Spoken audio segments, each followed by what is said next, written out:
Not still many, what was I talking about? What's the thing with the L? That has your policies.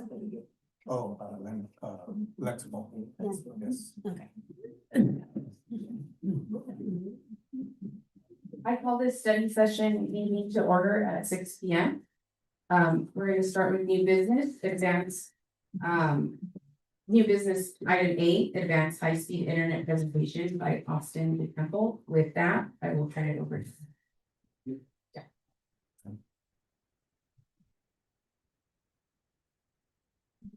Can we make sure that all these mics are working?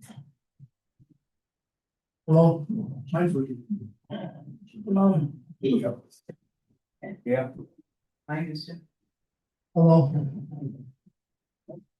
Maybe some static in the background, I don't know what's causing. It's that.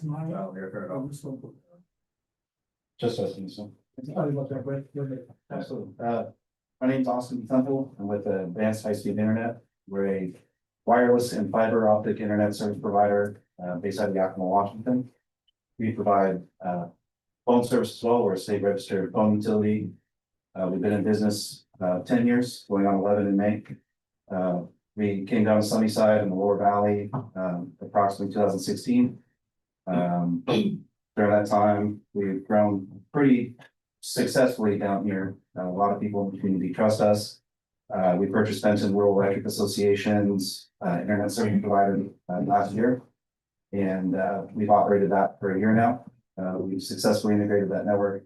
And one of the sites that we purchased and took over was actually the grain silos here along the main highway. If you guys are driving out of town, you look up, you see all the wireless radios on the top of that silo. That's our deployment out there. The issue we have is that silo is on BNSF land, and the owner of that property or the leasing entity is a local farmer, and their operation has grown to the scale where they have deemed that redundant infrastructure, and they don't actually need that anymore. And BNSF, being the railroad, charges a pretty large sum for that lease, and so they're looking to eliminate that site and the ownership of that property, and in essence, part of the part of them trying to demolish that structure. At this time, there's no set timeline for the destruction of that facility. But the other issue we have is that site has been tampered a number of times by homeless people, folks that don't have, necessarily the best interests. We're trying to steal copper, and, in the process, our service is potentially made unreliable as part of that. So what I'm hoping today is to have a conversation with the city about potentially relocating our infrastructure onto one of the water towers that are present. At the moment, there's power pulled to the top of the reservoirs. As a wireless internet service provider, line of sight is key for us. The higher up we are, the further we can spread our service. There's a lot of trees in the city, but once you get out to the farmland, there's not really that issue. But the higher up we can go, the better the advantage that we have. The challenge for us is if we lose access to the site, we serve 17 customers off of that site. That may not sound like a lot of customers, but that's 17 customers that don't have access to any sort of potentially other reliable services. Cellular may not be available to them. They may not have Starlink due to tree cover. I don't know what other wireless internet service providers have a significant presence within the city, but that's potentially 17 people that lose access to internet and phone service. As far as we're concerned, we also have a reputation. We took those customers over from Benton REA, said, hey, we're gonna provide a better service, try and make it more reliable. It'd be pretty disastrous for us to make those promises to those customers and all of a sudden, hey, we gotta terminate your service. It's kind of the opposite of the direction we're trying to go with that acquisition. So, what our proposition includes is essentially co-locating radios using the existing railing on that water tower, getting some power delivered to us by the city. We can talk about power demand and what we need, but relatively minimal. Your microwave in your house uses more power than our equipment. So it's very low power equipment. It's not 5G, it's not anything crazy like that. But essentially with that, we'd be bringing high capacity broadband service, phone service. And be able to continue providing service to those 17 customers and potentially even more folks within the city. With the added height that we receive from the structure. There's a number of farms to the south of us here. Farms to the east and west. Historically, we're on Sides Mountain with about 4 radio towers. That's been a really hard area for us to reach back here just due to distance. There's limitations due to range over the air. And having access to the structure over here would allow us to deliver, to a broader group of people, but also retain the 17 customers that we'd be losing as part of the decommissioning of the silo that we're trying to put on. As part of it, one thing we do for all of our landlords, we offer free internet. I've called the city a few times, kind of staticky phone lines. We'd be willing to potentially provide in-kind services in the form of bandwidth to the city, phone services to the city, to offset the lease terms for the position on the water tower. And we feel like we could potentially find an equitable deal for the space on the water reservoir and provide those services to the city. Well, it's kind of like a barter, we're gonna barter this part of it. That would be the most realistic, or I guess. Kind of ideal setup for us, the site. Looking at the revenues that we're generating from that site, it's not our biggest site, it's not our smallest site, but. The amount of lease that we get charged by the city has to reflect. I can't just be charged $3,000 a month for a water tank lease and then be in the red on that agreement. So finding something that represents the smaller amount of subscribers that we would have, but also make it potentially, viable for the city to have that kind of barter agreement, if you will. A DIA, dedicated internet access circuit, that you can find in the city on fiber optic, which we can deliver those speeds wirelessly. You're looking at anywhere between $500 to $1,000, depending on where you're at. So say, for example, you guys needed like an internet circuit to the Payment. city hall. They're looking at $500 to $1,000 of kind of cable, a phone system, a full-blown telephone system that we would deliver. Multiple users. Centrally, or any of the other phone companies, you'd be looking at $300, $400 a month for a relatively, small, medium-sized equipment. So, kind of start looking at connecting locations and doing the math using those numbers, and you can quickly find a pretty equitable deal. It'll be beneficial to both parties. Exactly. And not only to both parties, but we would also be bringing that infrastructure into the city and giving folks within the city another option. That's not, Charter or CenturyLink, it's a different local company that would be available to them. So. Oscar, you're talking about fiber optics. Mhm. Where would you tap into the fiber optics? So right now we have a internet connection, fiber optic backbone on Snipes Mountain. Okay. The plan would be right now to relay high capacity microwave radio to the water tank. And that would be what we would use as our backbone. The connection quality would be the exact same as you get on fiber optic. It's a really big, dense, high capacity radio, and that gets redistributed out to the clients, the end users. Another question. Is that gonna be hooked up to Starlink? Not? We use companies like Zippy Fiber, Ellis Networks, and Millinet as our backbone provider. As far as Starlink's not capable, unless you have $1 million to put a ground station in, it's just not capable of facilitating the bandwidth that it would need for this project. Starlink has a very, they can do as a residential service, 300-400 megabits per second for their upload. If you have a terminal, you run your speed test, only about 30 to 40 megabits per second upload. You get really lopsided splits, and it's not suitable for backhaul capacity. Okay, so your main concern right now, as far as the side of those, they're not gonna be really. They're going to be demolished. As far as timeline, I don't know. They said they started discussing it back when COVID was ongoing. So it's been a kind of a dream, I guess, for them for a while. Our concern is that at any moment they could turn around and say, hey. We're gonna proceed with it. You guys have 60 or 90 days to get off. And I'm, stranded essentially trying to. Find out a way to move 17 people's connections that would have challenging. Characteristics, trees or line of sight issues that I would. Have to work around. I mean, right now. You don't have the option of putting up a tower or. I mean, that's always an option. It's expensive. It's a very expensive option. Yeah. I mean, a monopole cellular tower thing you would see, you'd probably get about $100,000. The ones that are right here. Yeah, Mhm. I mean, minimum, we bringing in an engineering team, construction team, and then we have to maintain that infrastructure. And just the cost of something like that would be prohibitive for a small provider like Vantage. So the higher you go. The further out you stand as far as residents, Essentially, the higher you go. yep, Would you want to go higher than the tower? No. Okay, so the tower is. you would run into safety issues and there'd be way too many engineering challenges with trying to go higher. Okay, For us, kind of like how we look at it right now.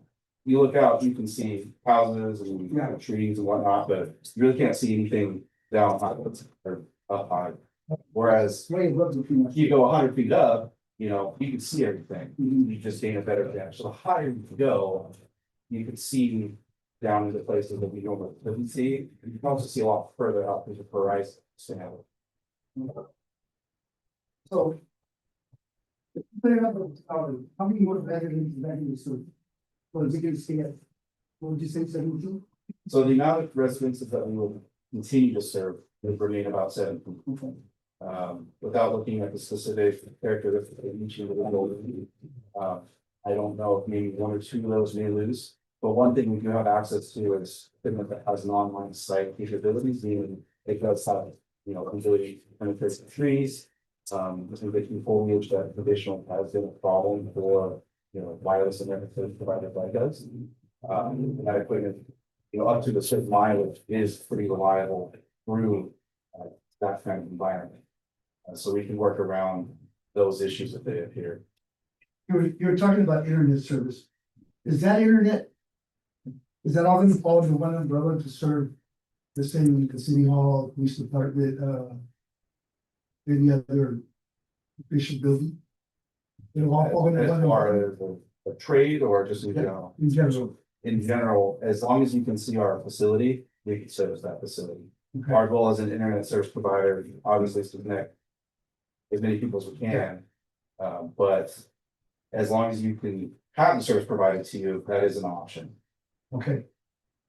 That's all I have for you, Austin. Thank you very much. Yeah, absolutely. I'm sorry, I'm late. It's okay. Yeah. Is the price difference different than what we have now?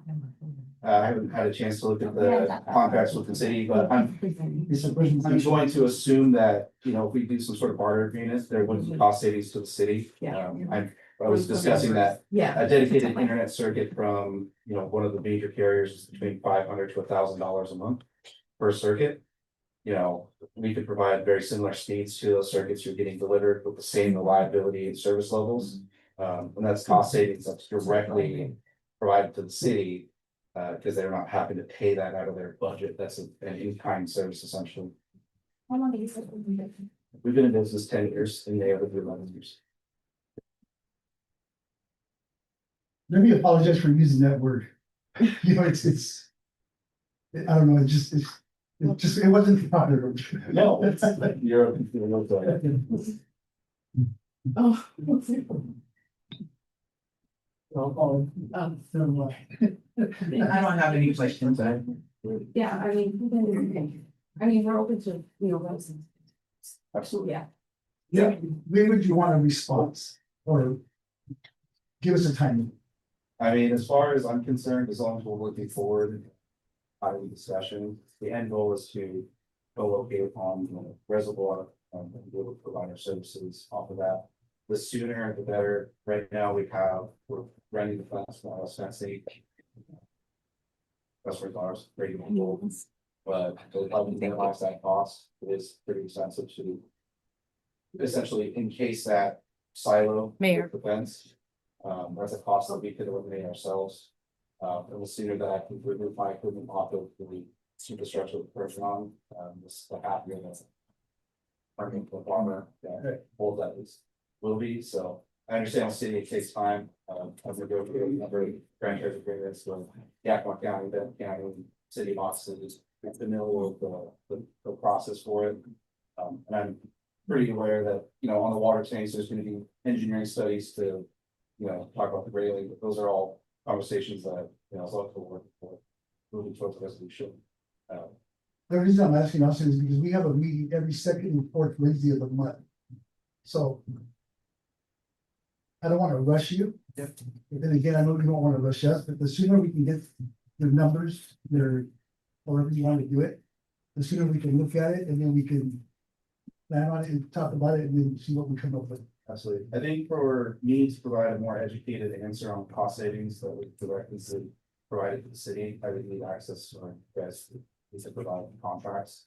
Yes. I'm happy to look over those and kind of map out the connections and just see what the actual number would be, just to give an idea. As far as construction and deployment, we're a very agile company, small business, we have about 10 people working for us. But we're very fortunate. You guys said, hey, you guys have tools. Actually, the whole project. Okay, so we're very agile and capable of delivering projects just like that. All right, thank you very much, appreciate it. So, is there any other question?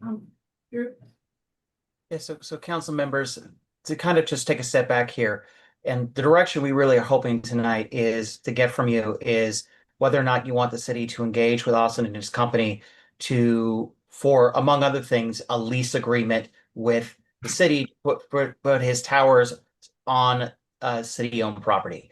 And there's really, and if the answer to that question is yes, then basically there'll be two parts of this process.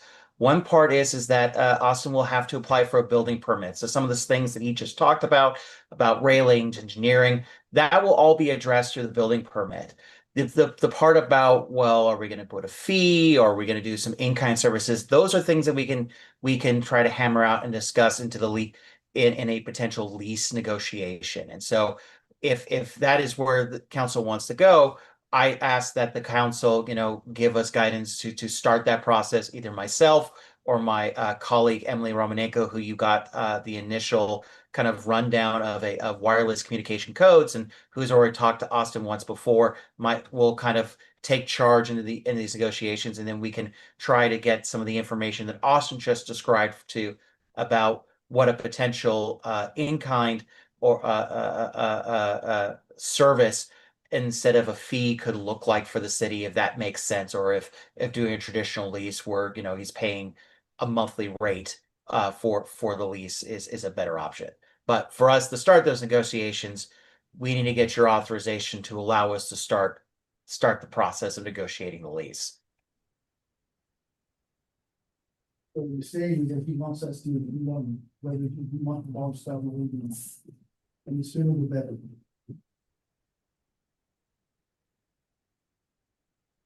I myself personally don't have a problem. I really don't. Because if we can get the internet services all under one umbrella, I think it'll be a lot beneficial that way, instead of having it under, what is it, two umbrellas right now? Right? Yeah, you're not even on one vendor instead of two. You do?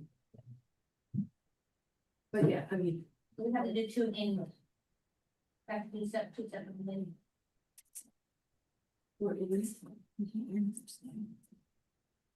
I'm sorry, I didn't. We have companies on internet right now.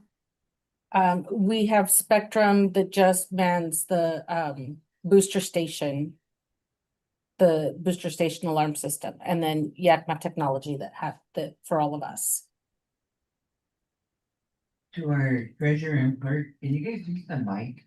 People on YouTube cannot hear. Sir, can you make sure you have your mic on, please?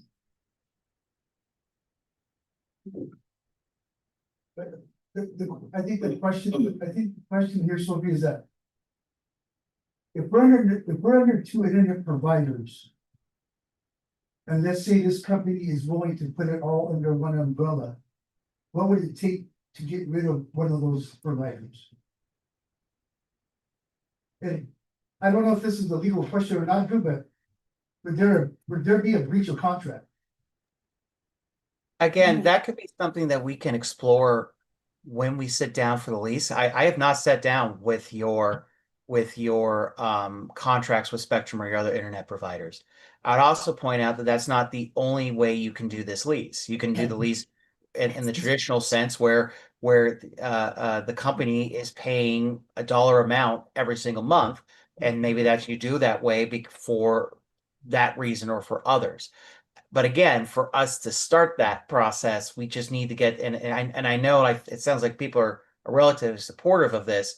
We need to get authorization to start the process, which means authorizing us to start talking with Austin for negotiating a lease, and then having Austin start the building permit process, kind of working concurrently, so that then we can get something back to council, because council you'll have the ability to review and approve any lease that we develop, but then also at the same time, all the things, technical issues that Austin just described, then can be addressed by your planning staff to make sure that we're in compliance with city code and with building codes for the facilities themselves. I think at the end of the day, our goal is to try to save money wherever we can.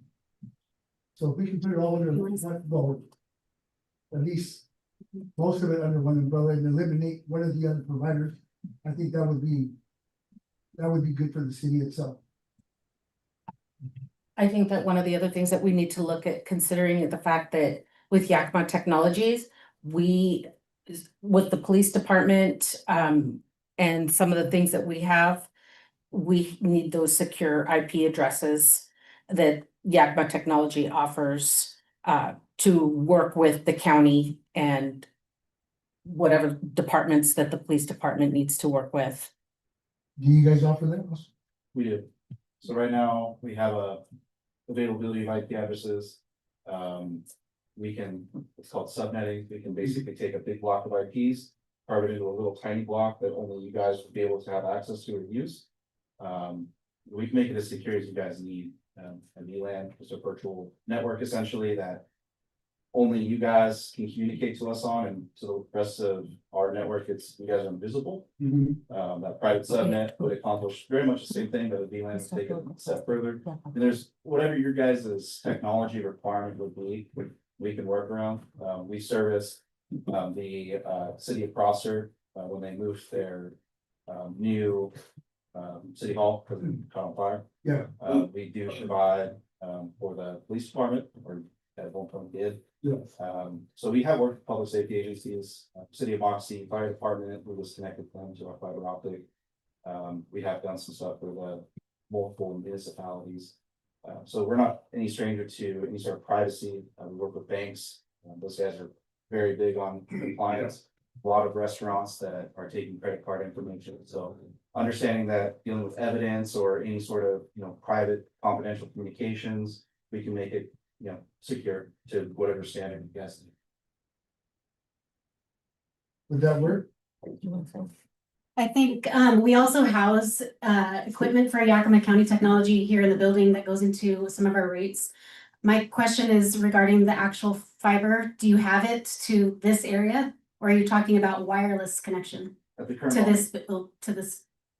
Go ahead. No. at the current moment, we do not have fiber optic down here. But if that is something you guys are interested in, we do have the capability to bring, again, that big capacity, our backhaul in wirelessly. And then if you guys deem that you need all your connections from fiber optic, that's something that we can discuss as doing fiber optic build. We do have a franchise agreement with Pacific Power. We do have full attachments, and we have built fiber optic. Our network is in East Valley, Moxie area. We're just growing off of that right now and trying to expand that service. But as far as our wireless service, what we'd be bringing in here, we do have the capability to deliver the same upload and download as our fiber optic service. In some instances, we can even deliver more depending on what we need in more of a point to point type service.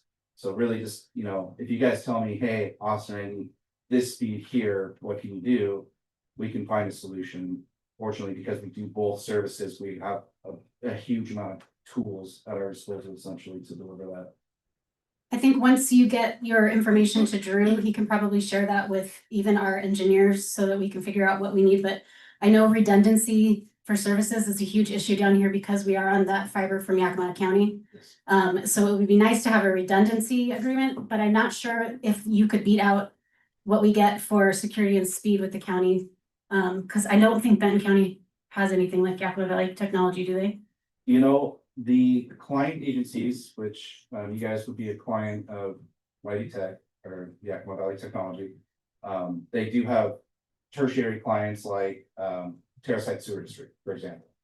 And I know some of those third party, they're government agencies.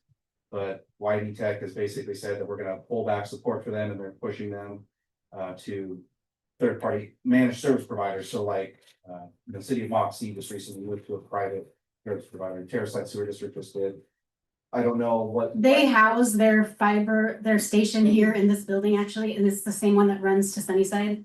So I don't think that they could, I mean, they probably could still operate and serve Sunnyside from if we didn't have services, but then they would have to do a lease probably or something with us. So it would depend on if Yakima Valley Technology would want to do that as well. Yeah, I would just need to see your guys' network topology. You know, we do have the ability to get into the 6th indicator data center, which I think YB Technologies in, and we previously were in there at one point with our Zipley fiber connection.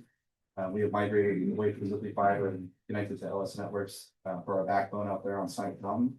But we also are on the Horse Heaven Hills with NOAANET and LS networks. So our network itself is built as a big ring. So say, for example, there's a fiber cut over here in Sunnyside, my network will automatically heal itself, essentially move over to Crosser, and all the traffic will just change direction and go out over, you know, so say LS networks goes completely down region wide. NOAANET would essentially take the heavy lifting for our network. So even if you have essentially one connection with us, we have multiple outs and ins on our network essentially to make us even a little bit more resilient too. So say you don't take over the YB Tech side of things, especially because you guys were a client agency on that, you know, that arrangement. Any other services, you know, cellular dialers for alarm panels, for example, security panels, that's a service that I don't think YB Tech provides that we could. Yeah, I think if when Drew reviews the contracts that you guys send over, I would say that redundancy of services that we currently get through Yakima County Technology would be awesome thing to consider in there that would make it more valuable to the city because like I said, right now, I don't know if you remember a couple of years ago, there was a traffic accident on the freeway and it knocked everybody out down here. So there's a lot of, it can be isolating out here, so. We've experienced very similar things. Last year, box truck took out a line in Hermiston. And we learned a lot of very important lessons about redundancy through the lot event. The pump truck that took out the lines over 82 and Sunnyside, we fortunately were not affected by that one, but I understand redundancy is super important. And, you know, what they're doing, the topology review of running the things. That's one thing to look at is how to make do as redundant as possible. You see, that's why I'm saying for right now, I mean, the way I see it is that I think it'll be beneficial. I think there's nothing wrong with us going and having Drew write this contract up. That way we can at least get a better understanding of the numbers or whatever else is included in this. Then that way he can get the ball rolling instead of just putting it to the side and then thinking about it for a few weeks and then coming back to the same conversation. But we might as well just, I myself personally, I don't think it's a bad idea at all. I would approve, yeah, I would go ahead and Not contract, no. I mean, if we're all in agreement, I myself. If we're all in agreement, I myself, I would just say, hey, you know what, Drew, go ahead and do what you gotta do. And let's get it going. So I think we would have to vote on it, I would assume, that we Drew can do what he has to do. Not right now with this thing. No, we don't, just. Yeah. Yeah. So you wanna go ahead, have Drew go ahead and start it up? You got our permission, I guess, Drew? Yeah, but I've got my consensus. So Austin, both myself and Emily will reach out to you and we'll get the ball rolling. Thank you very much. Thanks a lot. Austin. Thank you, Drew. I appreciate your folks' time. All right, thank you. Thank you for all the explanation. Yeah, absolutely. If you guys need anything, Drew has my email. You guys can email me, text me. I'm happy to address any concerns. I want to make sure that the partnerships we enter into both happy with the result, and I don't want to make you guys feel uncomfortable in any way. Moving into, we're all kind of moving forward to the same objective. So You have a card? I feel much better. Yeah, because I might want to change that and we can, the line and stuff. Well, I'll get it card. All right. Thank you. Thank you. Okay, moving on to item. Item B, Friends of Toppenish Creek, presentation by Jean Mendoza.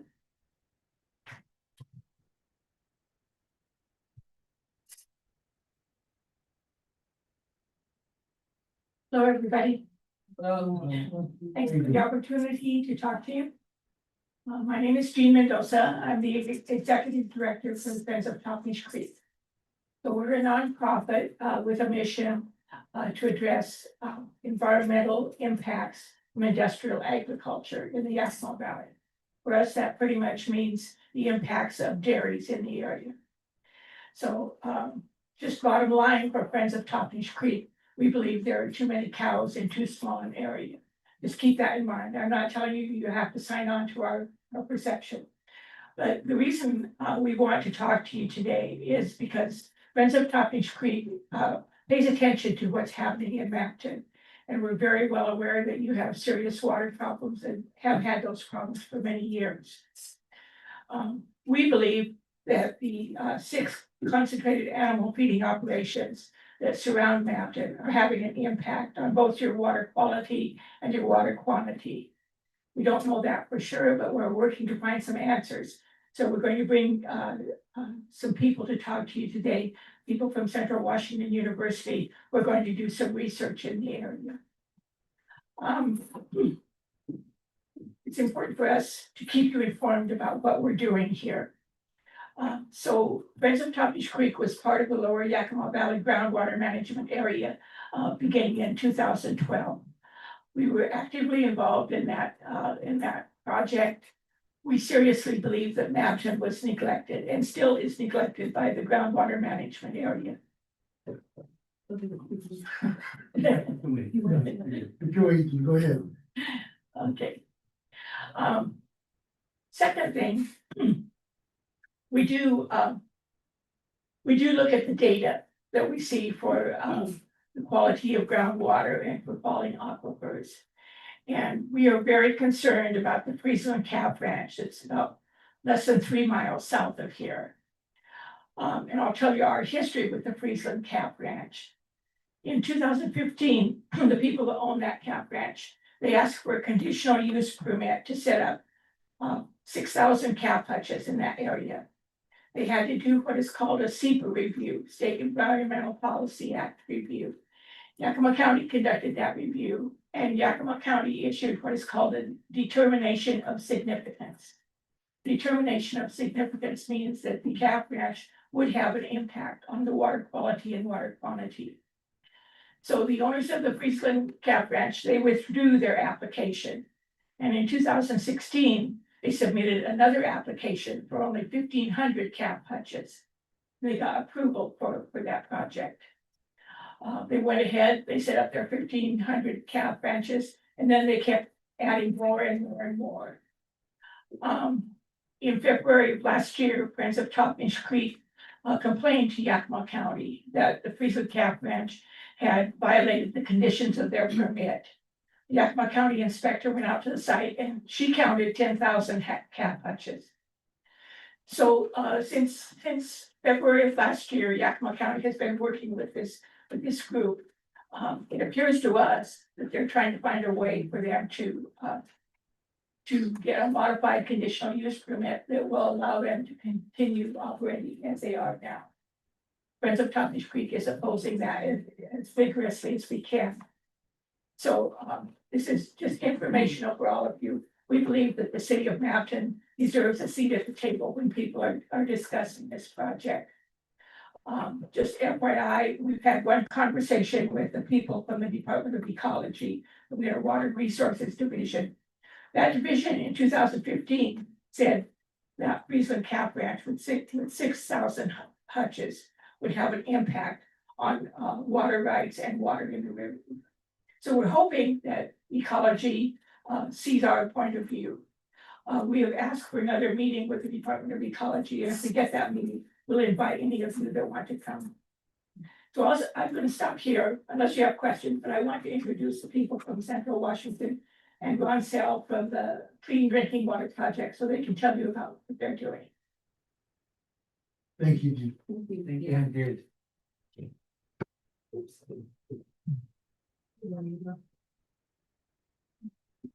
This is Carrie Goss, Dr. Carrie Goddess, and her graduate student Abe Nelson.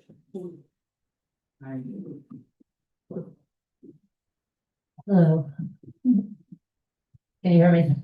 I'm Carrie Douglas. I'm from Central Washington University. I specialize in hydrogeology, which is the study of groundwater.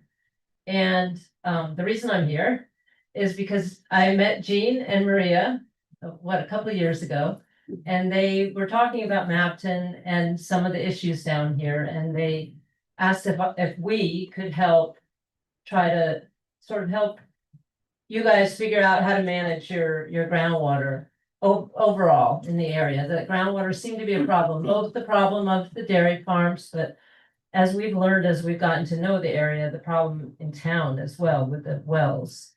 So Jean got a grant from Philanthropy Northwest, a nonprofit organization. And most of that grant is going towards Abe and me coming down and trying to do some studies of the area. We don't want it to just be like a university study that goes on a shelf and nobody ever reads it. We want it to help you guys solve or find a future direction for your town.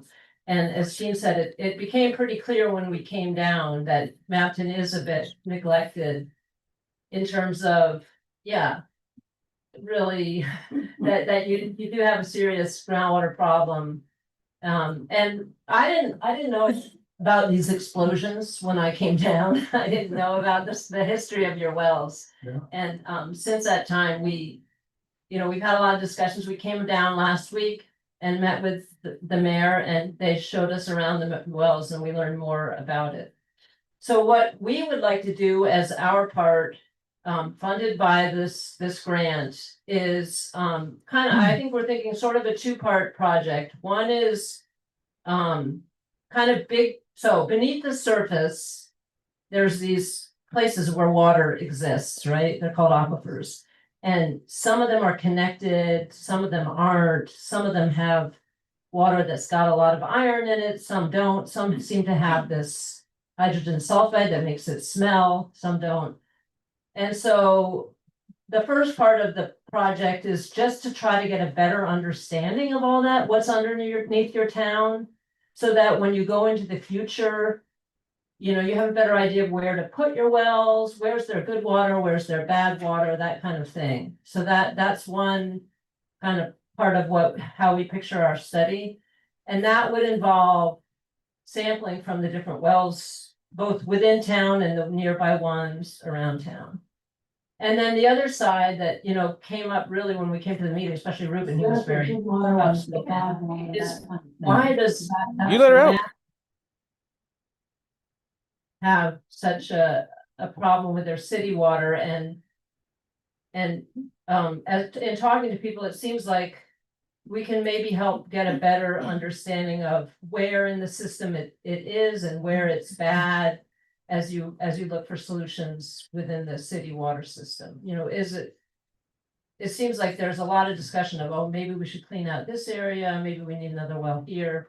And maybe in looking in more detail at where the problem actually is and how bad it is and when it is, we hope that information might be helpful for the city.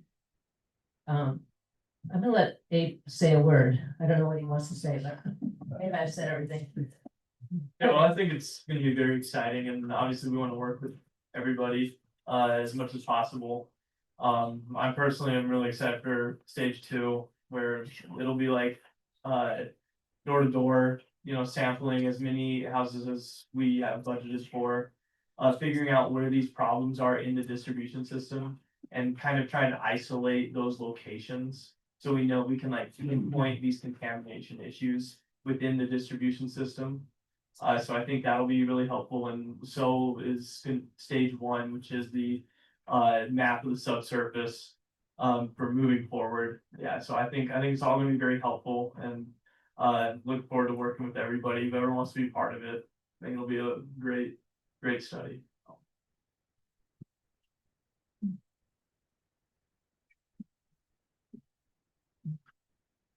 Really quick, I know when Marty met with Harry and Abe, we talked about maybe they'll be coming back in the summer to do some more sampling and also developing a survey that we want to send out to.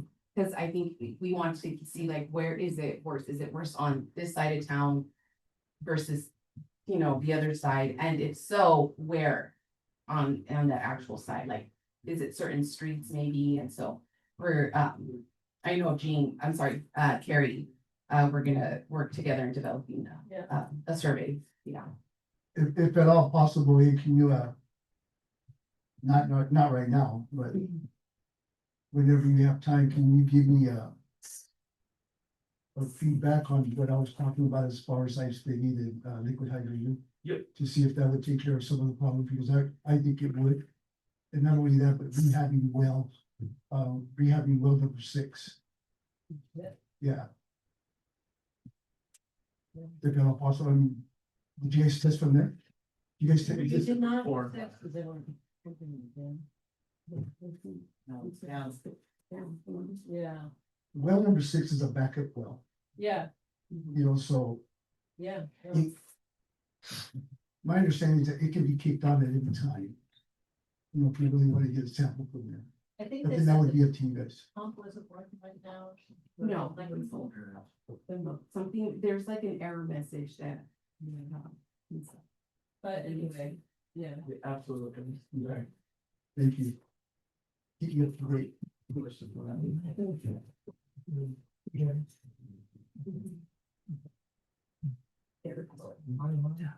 You're on ready. Hi, my name is Ron Sell. I'm a retired chemist. I used to work for the government, but now I devote my time to studying nitrate pollution in the Lower Valley.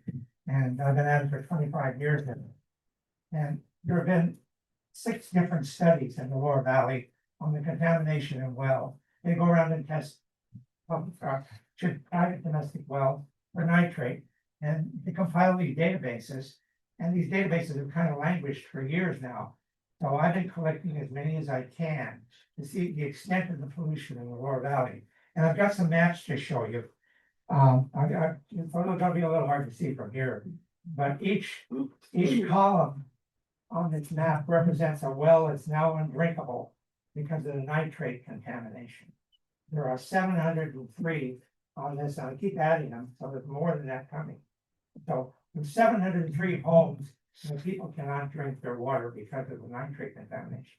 Now, we do offer, when we test the well, we offer to give them reverse osmosis water purification systems or bottled water to get them by. But this is like putting a Band-Aid to an open sore, actually. We need to address the big problem. Now, I have a map also. I'll pass these out to you. This is a nitrate contamination in Napton. Each one of these columns represents a contaminated well. And the height of the column, let me go back to this one here. This is a well in Outlook. There's a really tall column here. That's 8 times the drinking water standard. It's over 80 parts per million in that particular well. Most of these wells are 10 to 20 parts per million. Double, sometimes triple the drinking water standard. And it's widespread through the valley. I'm gonna pass these out here. Maybe you could pass them down to me. Over here. I don't want these back.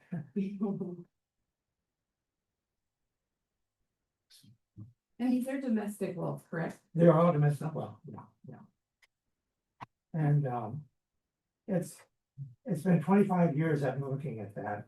And one thing I found is that some wells were tested many years ago. So when I did the first study that documented the pollution. And we tested wells back in 2001, 2002. And they've been retested since. And those wells that have been retested since show marked increases. So the problem is worsening over time. And it's only a matter of time before municipal wells suffer this pollution. Now, nitrate is a carcinogen, and it also causes blue baby syndrome. The nitrate and nitrite molecules block the uptake of oxygen by hemoglobin. So children, if they drink the water that's highly contaminated with nitrate, turn blue because their body will not take up oxygen. The nitrate blocks the sites on the blood, the hemoglobin. So it's a real toxin. And also nitrate is converted in the body to nitrosamines, which are known carcinogens. Well, my hope is that we get a consortium of communities here. A lot of the communities you'll see in these maps are experiencing this pollution. And we need to get them together. You guys, all these communities in the Loire Valley need to get together. Say, we need this stopped. There has been no major changes. It just gets worse every year. Only thing we're doing is applying the Band-Aid, giving them water purification system and bottled water. That's not satisfactory. We need to make changes. We need to have investigations of where this pollution is coming from. My data does not show where it's coming from. It just shows where it's at. But in the Outlook area, the Environmental Protection Agency well documented the fact that it's coming from the area. If you do the math, it's pretty simple. There are 40,000 people living in these 5 communities, and each one of them puts out about a quarter of 2.25 pounds of manure, human manure, every year. We have 100,000 cows, and each cow puts out 65 to 85 pounds of manure a day. So that's 8 million pounds of manure per day coming out of dairy cows. That has to be dealt with. We're not using manure to fertilize crops. We're using it to get rid of it. It's a logistic problem and environmental problem. You have so much manure, you just get rid of it. You apply it to soils and it breaks down in the soil. In manure, ammonia is a primary nitrogen compound. And when it percolates into the soil, ammonia is converted to nitrate. Now, nitrate is very mobile. It moves with the groundwater quickly. So if you can stop the applications of manure when it's unnecessary, that would start improving the problem. But again, this is a government issue that has to be dealt with on a large scale. And the only way it's going to happen is if you get together with other communities and say, this has got to stop. That's Not only that one, but another thing, it doesn't evaporate. No, It stays in the ground. well, then you can get aerosol, PM 2.5 has some nitrate containing compounds. But yeah, by and large, it just soaks into the ground. The bacteria convert ammonia, which is the smell of manure is ammonia. It breaks the ammonia down to nitrate. Okay. And that's where the nitrate comes. What is the nitrate level as far as drinkable? Typically, it's 2 to 3% in drinking water. 10% now is said if the water's undrinkable. Well, we have 80, but not 10%, 10 parts per million. We have 80 parts per million in some of these wells. So, and I think you had a municipal well that had a nitrate problem. I think that eventually we're going to impact cities like Sunnyside. What do you do when the deep municipal wells get this problem? What is it for iron? Iron? Oh, gosh, I don't think there's a standard, drinking water standard for iron. Does anyone know that? I think it's the secondary. Yeah, the secondary standard. I don't know that. And the other one that we can get in wells is magnesium, right? Magnesium too, yeah. Do we have a price per minute for that? I don't know, again, that's not a regulated compound. Okay, The one thing they did find in Outlook, the EPA, was that there are bovine pharmaceutical in the final well. So that's a big concern. this here might be out of topic, but it kind of relates to what he's talking about right now. The citizens of Mountain. You guys are gonna have to take into consideration that. There's a plant going up right before you get into Sunnyside. I don't remember the name of it or what it's called, but I know it's a bioproduct for manure. And that's gonna affect us one way or another. Because if this dairy out here with 15,000 head. More than likely, they're gonna be taking their manure that way. And that's gonna come right through Mountain. And all that waste is gonna fall on the ground, it's gonna stink up the air. And those are things that we as a community ourselves, because it will affect us, need to support and help try to stop this project from coming to fruition. Because if not, we're gonna be in trouble ourselves. And once it's there, there's no way of getting out of it. So we need to be able to support not only our community, but Sunnyside, Outlook, all these communities that surround us, because it's gonna affect all of us one way or another. I just thought I'd bring that up just for an FYI. Thank you. Okay. Any other questions? Yeah, when we met, I remember, you were going to email me some. I think there were some wells that haven't been tested that you would like. Oh, No, it's fine, but I just well, wanted to. you're yeah. absolutely right. Yes, If you okay, have so, people contact. Yes. I'll put you in touch with the Clean Drinking Water Project. okay, They're the ones that can provide come that, out and will test the well. okay, And if they're over 10 parts per million, I think I left their number with you, and that would be I the believe first so. people to talk to. okay, From the Clean Drinking Water Project, I'll get back to you on Okay. that. thank you. Any other questions? Well, thank you. Thank you. No, thank you, more thing.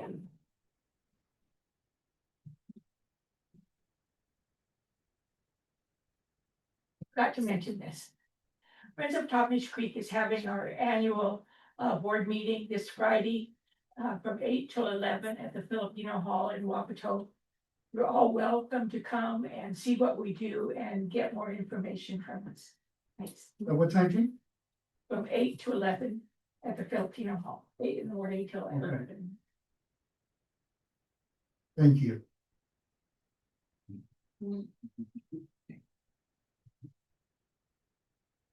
We'll be moving on to, sorry, to item C, a presentation from our financial consultant. So now I will turn it over to Mrs. Porter. Thank you.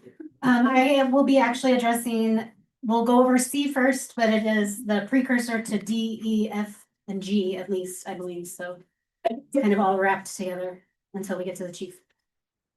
Just to give you a little bit of background on myself, I've been consulting for the city since the end of 2024. I was a previous city treasurer for the city of Mapton in 2019 through 2021. And the city contacted me at the end of 2024 to come and help with their financials because they hadn't had any qualified staff in the office for quite some time. So when I started helping the city, like I said, more than a year ago, we had to untangle financial issues all the way from 2022, 2023, 2024. We just got through 2025 and we'll be filing the annual report for 2025 by the end of next month. So we'll have some better information for you on the most recent year after that. What I am going to talk about today is basically the city's sort of financial crisis that we're in right now. We've known about it for quite some time. Revenues have been outpaced by expenditures since I worked here before, so more than 5 years ago. And it's been quite some time since there have been any increases in rates for water or sewer utilities or for utility tax. And those are items that support basically your water, your ability to flush your toilet, and your ability to have police and parks available in your community. So to start, I'll just go through this and I'm happy to stop after each slide and answer questions for the council. If that is helpful for you, so I'll let you know. So just the first overview, like I said, costs have outpaced revenues across all operating departments. Operating costs have increased by 63.4% since 2021. There have been no increases in water or sewer rates, as I said, since January of 2019. So this is the 7th year in a row with no increases.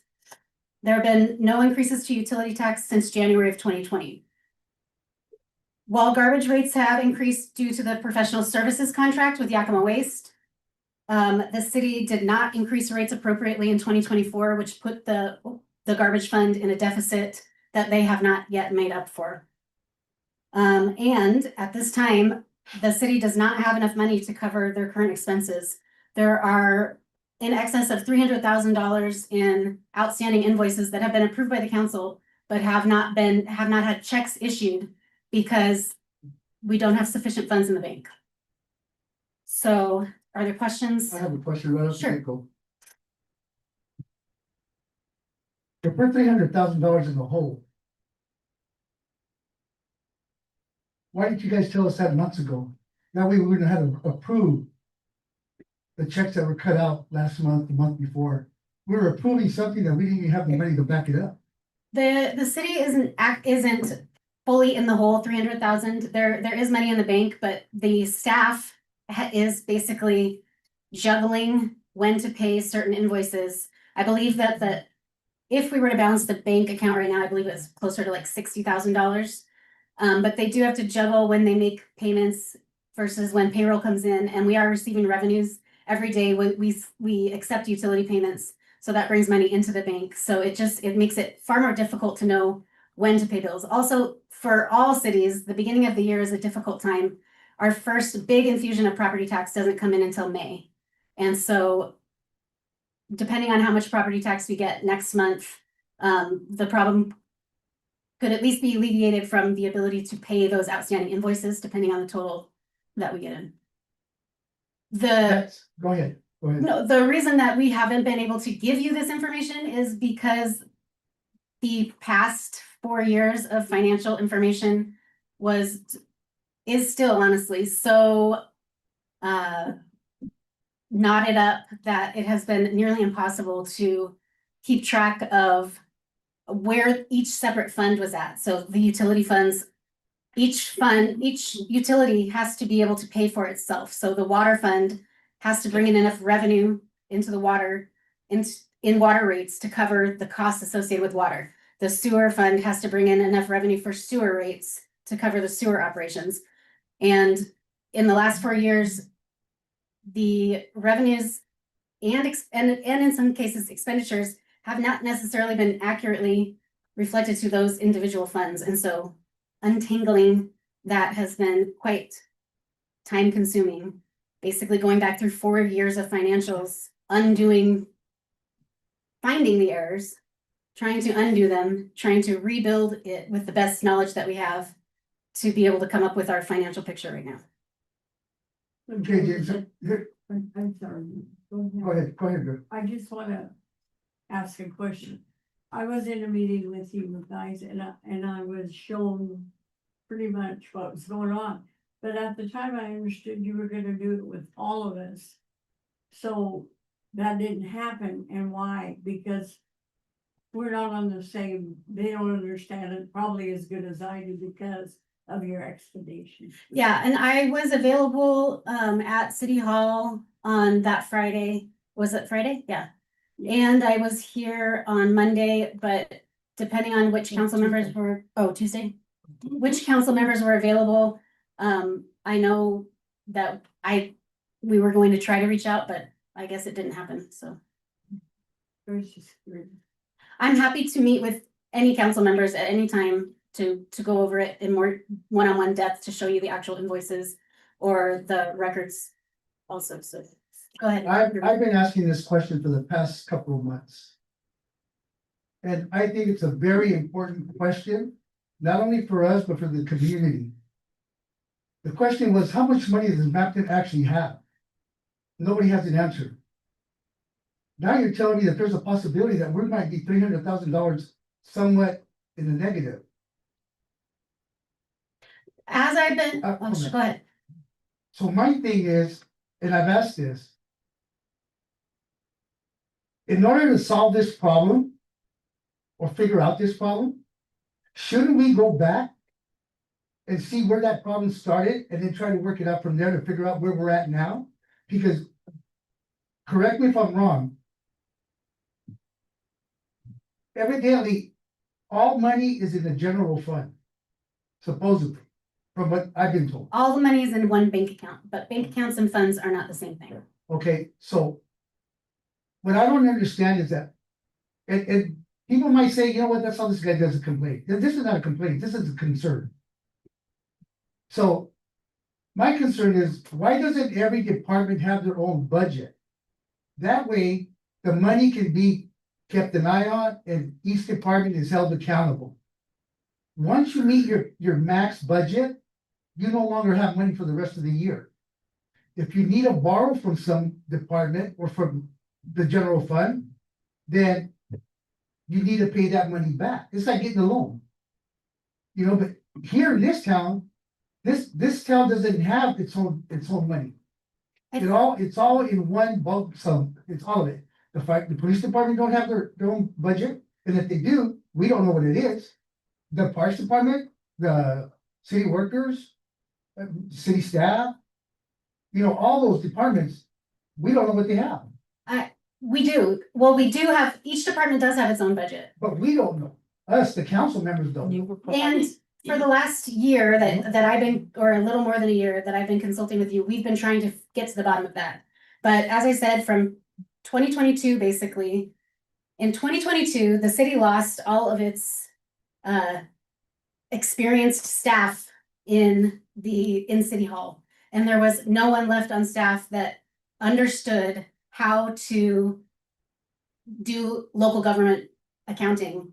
And so from 2022, 2023, 2024, there were basically no correct bookkeeping done whatsoever.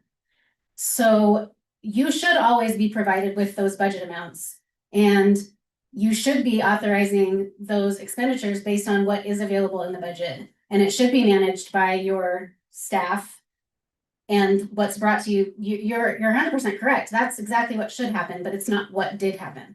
And so at this point, we've been trying to unravel what did happen so we can get back to that, to being able to show you exactly how much is in each department. As far as the funds intermingling, it's completely normal for the city to just have one bank account, because we're supposed to be tracking all of those funds individually and making sure that everything is paid correctly. That's the point of accounting. And that was not done for quite a large stint of time. And so it's been incredibly difficult to unravel, and we're still not fully there. Okay, so then what are our options? Do we have any? Those are the pages that she's. I can't hear you.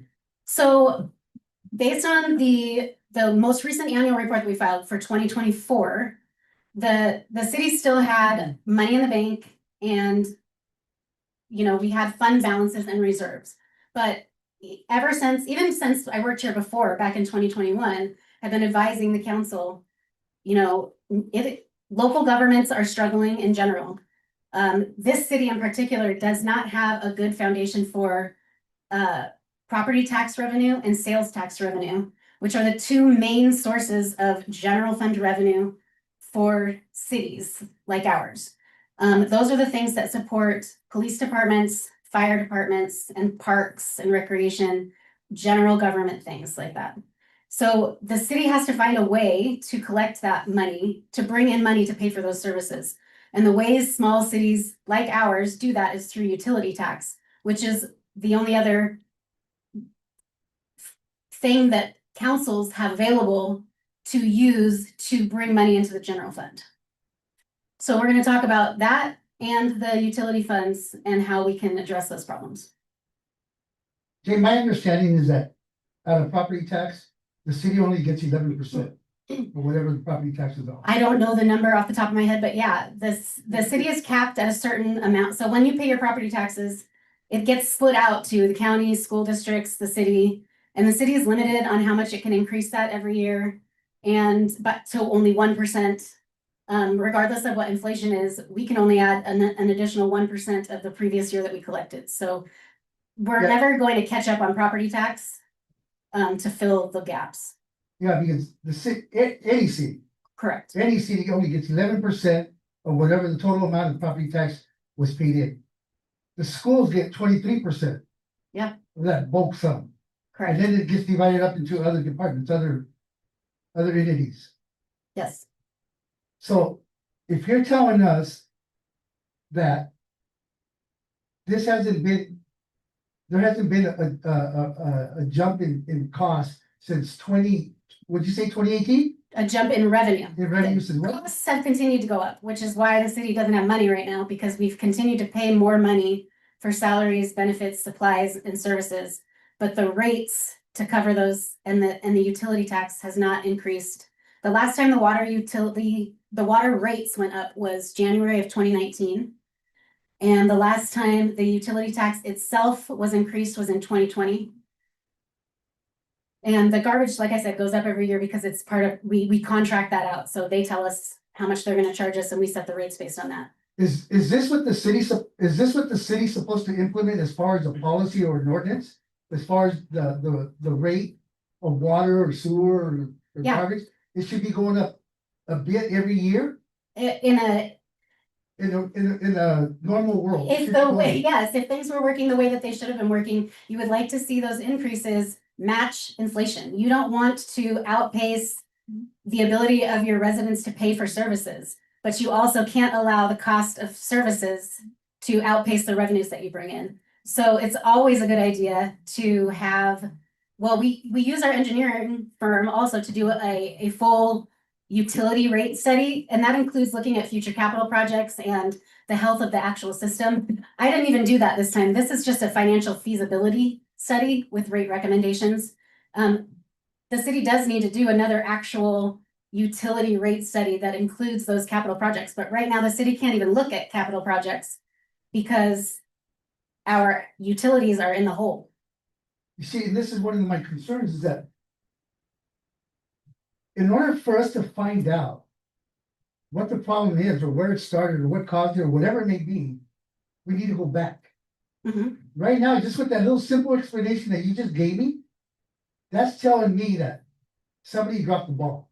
Because if these price hikes were supposed to be every year, even at a small percentage, why did it come to a stop? Because I will- now it's gotten in the situation that we're in now, so now we gotta figure out a way to catch up. That's correct, and I That's will unfortunate. say that I one of the last things I did before I left the city of Mapton was I gave a presentation on increasing rates for the utilities, and that was in 2021. And even at that time, the council chose not to implement any of those suggested increases. You guys have the difficult job of sitting here and being the ones that have to approve any of those increases. And you also have to answer to your constituents and these residents that sit here Yeah. about how much you're charging.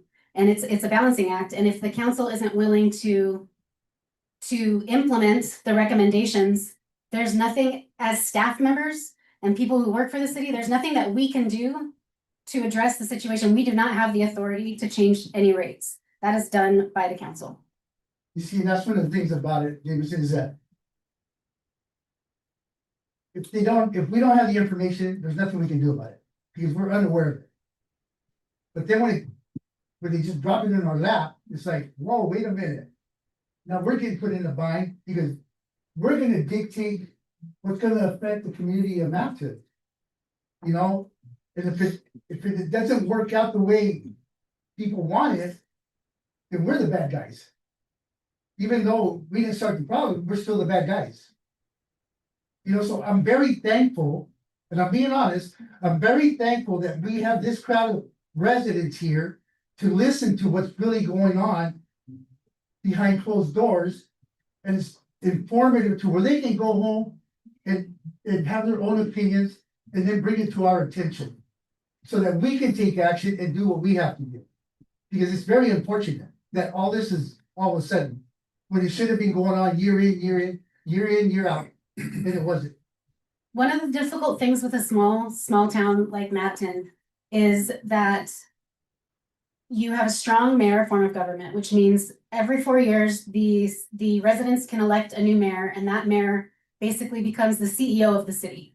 And they get to decide who they want on their staff, how, you know, what they're going to, what their priorities are for their staff members, and whether or not they want qualified staff. And if a mayor comes in and chooses not to retain qualified staff, They pay the consequences. that's correct. Thank you. Any other questions on just kind of the basis of why we're in the situation we're in? Is it okay for one of the residents to ask a question? Yes, Go ahead. How are we, how are we now on our budget? First quarter is done. So how is first quarter budget? Are we within our budget for first quarter? Do we even have we do have a budget for this year, right? Yeah. So how is our budget looking for first quarter? Are we within our budget limits there? That would be something that maybe Sophie might have information for. I haven't really, that's Excuse the me? treasurer's job to sort of do that. Excuse me, when you wanna talk, can you use the mic, please? We're trying to make sure that everybody on YouTube could hear. The resident, just, I'll say it on the record so that you can hear it. The resident was asking where we are for budget for 2026. I don't have that information. I'm not tracking your budget on a regular basis. I'm just reviewing the rates and their ability to support on an annual basis right now. that sounds to me like we're just in the dark. I can tell you that I could pull a report if I had access to a computer to do that right now, but I don't have that access You don't here. have one? You can bring a laptop? There aren't computer terminals in this building anymore for us to be able to easily pull those reports. Source we got back in or. Those- I did quarterly reports. So far, the budget they received. Last The last meeting. meeting. The treasurer is informing me that she did give you quarterly reports at the last meeting. You want one for you to look at it? Yeah, but if you have it, I mean, I'd be happy to look at it with you. Well, we have time, we'll make time. You can explain it too. Sure. What? Do you want me to pull it out? No, if they have it. While you dig that out, we can move on in this presentation.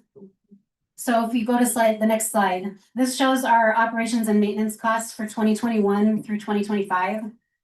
So this is basically breaks down what our expenses are for salary, benefits, supplies, and services, and sort of shows the increase across those different types of expenses that we've had. So operating expenses, like I said, have gone up by a total of 63.4% over the same period, where the CPI, the inflation rate, has been a total of 18.9%.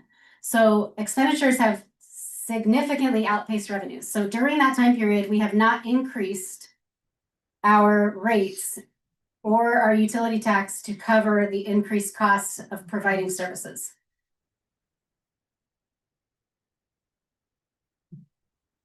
Here's the way I see it. The way I see it is that if this would have been done the right way every year, year in, year out, I think the citizens of Mapping would be able to accept that. But to drop it all at one shot and say, this is what it's gonna be, as soon as this paper gets signed, within 5 days, it's gonna take effect. That's a big bomb to drop on people. You know, and it's not only that, but there's a lot of citizens here in Mapping that are on a fixed income. You know, that only live on Social Security. You know, some people, it's not gonna be affordable. You know, and what are they to do? You know, that's one of my things is that who dropped the ball and why did they drop the ball? Because now it's gonna affect a lot of people. And it's unfortunate.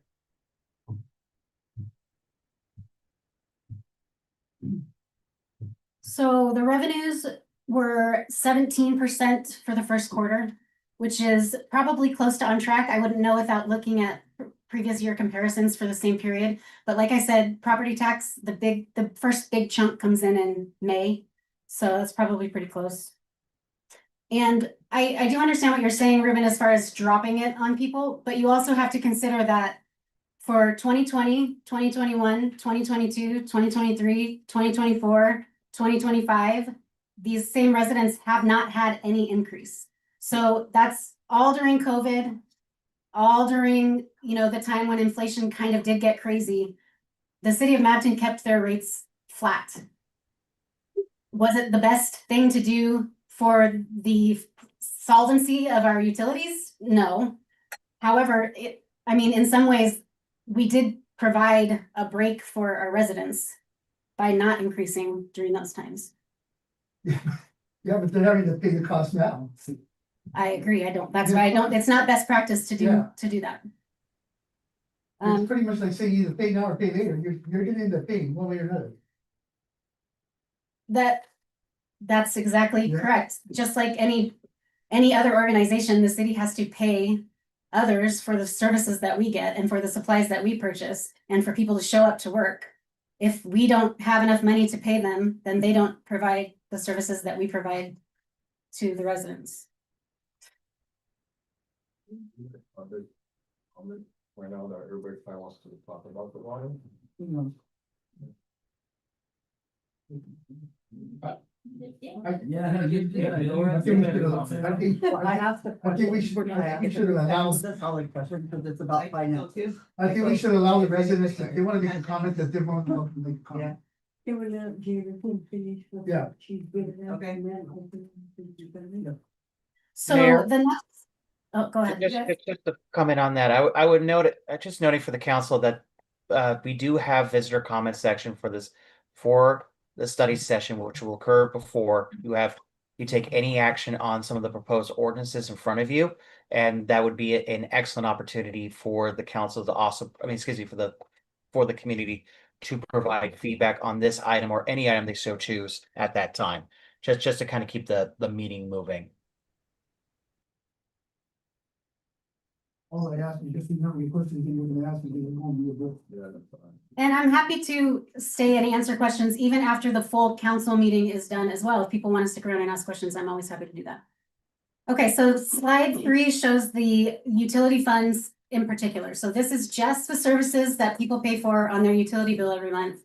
Water, sewer, and garbage, revenue and expenditure from 2018 to 2025. So this is that period where we didn't increase rates for water or sewer. So for these funds, so this does not include police, fire, parks, anything like that. This is just the utilities. The expenditures have outpaced revenues by 31%. So on the previous slide, we said, well, expenditures have outpaced revenues by 63%. For the utilities, it's only been 31%. So those other expenses that have outpaced revenues have been general fund expenditures. And I'm sure the chief can speak to this. The cost of policing has gotten very expensive. So that's one of the areas where costs in general and expenses have gone way up.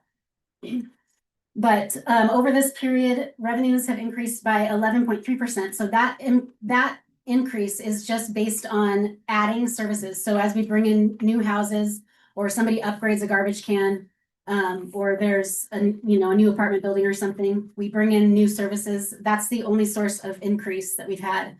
Or for like our water, it is billed based on usage. So if we have a super hot summer, there will be more water usage than, in a cooler summer. So over the 8 years where we haven't increased rates, the deficit between the revenues and expenditures is $440,000. So whereas in 2018, the city had a reserve fund for these 3 utilities of $440,000, that has been used up in these last years and is no longer available. That makes sense? Okay.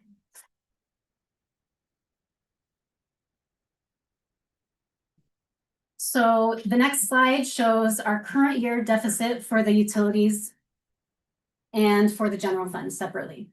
So the top box shows our beginning fund balance shortage. Like I said, we started in the red, basically, by $12,000 across all three utilities.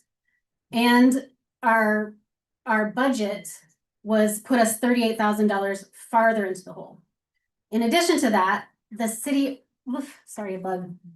We also need to maintain that reserve amount. The Washington State Auditor's Office always recommends 60 days worth of operations and maintenance expenses.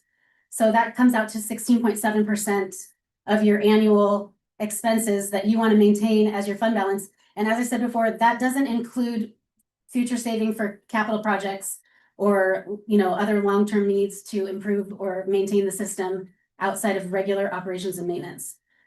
So we need to build up again another $346,000 to get to that point where we would have the 16.7%. So, or sorry, 296,000. So our total need for the utility funds is the 346,000. That's how much we're totally short. But like I said, it includes some reserve funds. So we don't need to collect all of those at one time. And the plan that we're proposing looks at getting those back into the bank in a 5-year period.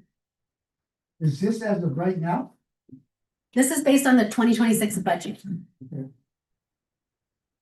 Not the actuals. We don't, like I said. So that's what I'm saying, the $346,440, is that what we gotta hopefully come up with before the end of the year? Or as of right now? We for sure need to come up with the 12,000 and the 38,000. That's the actual shortage that puts us farther into the negative. Okay, The 296,000, we need as much of that as we can because we can't guarantee that we're not gonna have a water main break on December 31st or whenever, and we're gonna have to pay a ton of overtime. That's what we have that reserve for, so that when there's unexpected costs, the city can cover those so that everybody maintains their services. Right now, we don't have that. And the plan proposed collects 1/5 of that, so 20% of that this year. I have a question real quick. I can't remember when I saw it, but I know I just saw it recently. It was a breakdown of finances and the way I saw the breakdown and the way I understood it, and I talked to somebody that that knew what it was about, how it was broken down and stuff. The sewer department just made $121,000 plus in the first 3 months of the year. So where's that money at? It comes into the bank when people pay their rates, and then we pay out our vendors that provide us with services and supplies, and we pay our staff who maintain the sewer facility.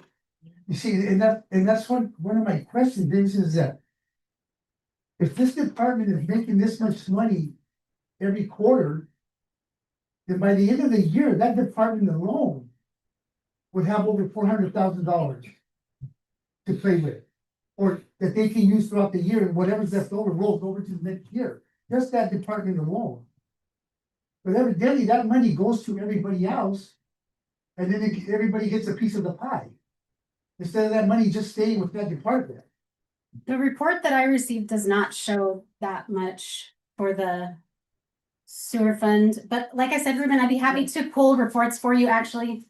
Even if we went back to City Hall after the meetings tonight, I'd be happy to pull the live reports for you so that you can see exactly what we're looking at and you can ask me those questions. No, I would be happy to sit down with you, Jameson, and discuss a lot of these things, whenever you have the time for it.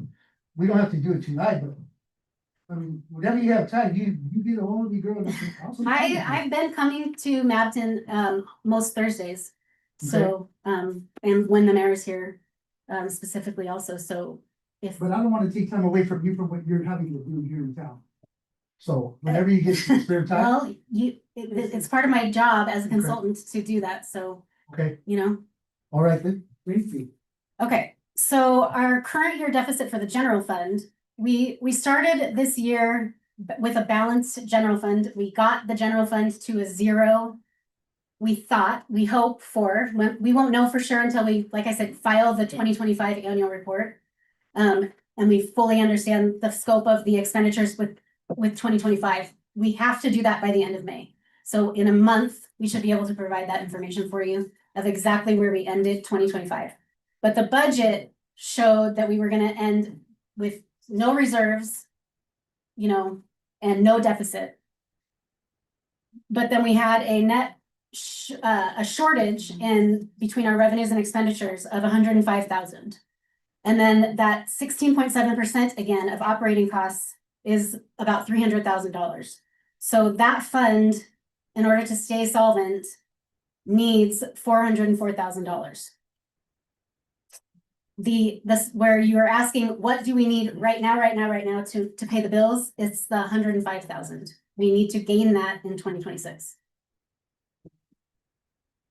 And then 1/5 of that, 20% of that is what we're trying to get for the reserve amount. Any other questions on this? The ways to fix this obviously are to increase revenues and decrease expenditures. So. All right, on the next slide, we'll talk about increasing the revenue. So the ways that we can do this is for those utilities to actually fund water services and sewer services. We increase our utility rates. And to fund the police department and the parks and the general fund items, we would increase our utility operating tax. So that's our utility tax that the city charges its own utilities to operate. As we discussed already, water and sewer rates have not increased since the January 2019 billing cycle. And the utility tax, the last time it increased was the January 2020 billing cycle. So since then, I actually put an example of two bills here, a 2019 bill and a 2026 bill for a household that just paid the minimum bill. And you can see that the water charge is exactly the same for January of 2019 as it was for March of 2026. So that rate has not gone up at all over that period. The same for the sewer rates. You'll see that there's $68 is what the charge was for sewer services in 2019. It's exactly the same, $68 in 2026. So in all that time, and I know people say, well, I know I've been paying more. There are things that have gone up. Like I said, the garbage goes up by an amount that is necessary to cover the contract with Yakima Waste, except for the 1 year that the city did not increase, which we need to make up for. But other than that, the bill itself has been stagnant. What year was that it did increase? 2024.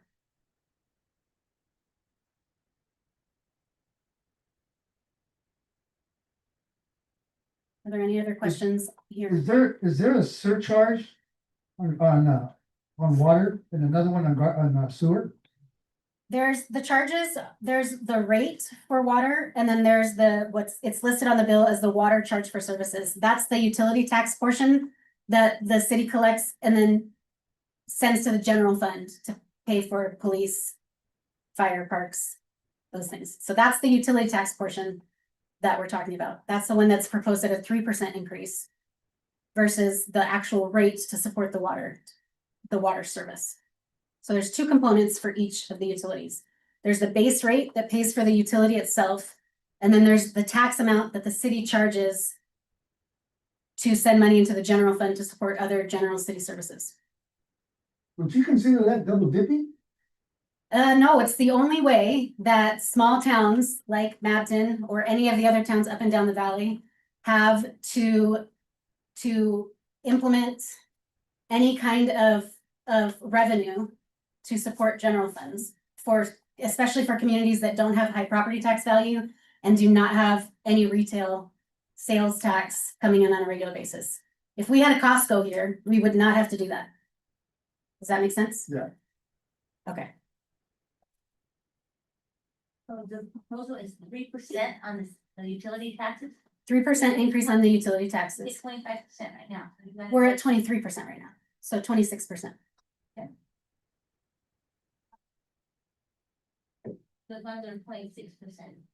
Unless you found something that I didn't find, but I believe I know we're charging 23% right now. So it was 25%.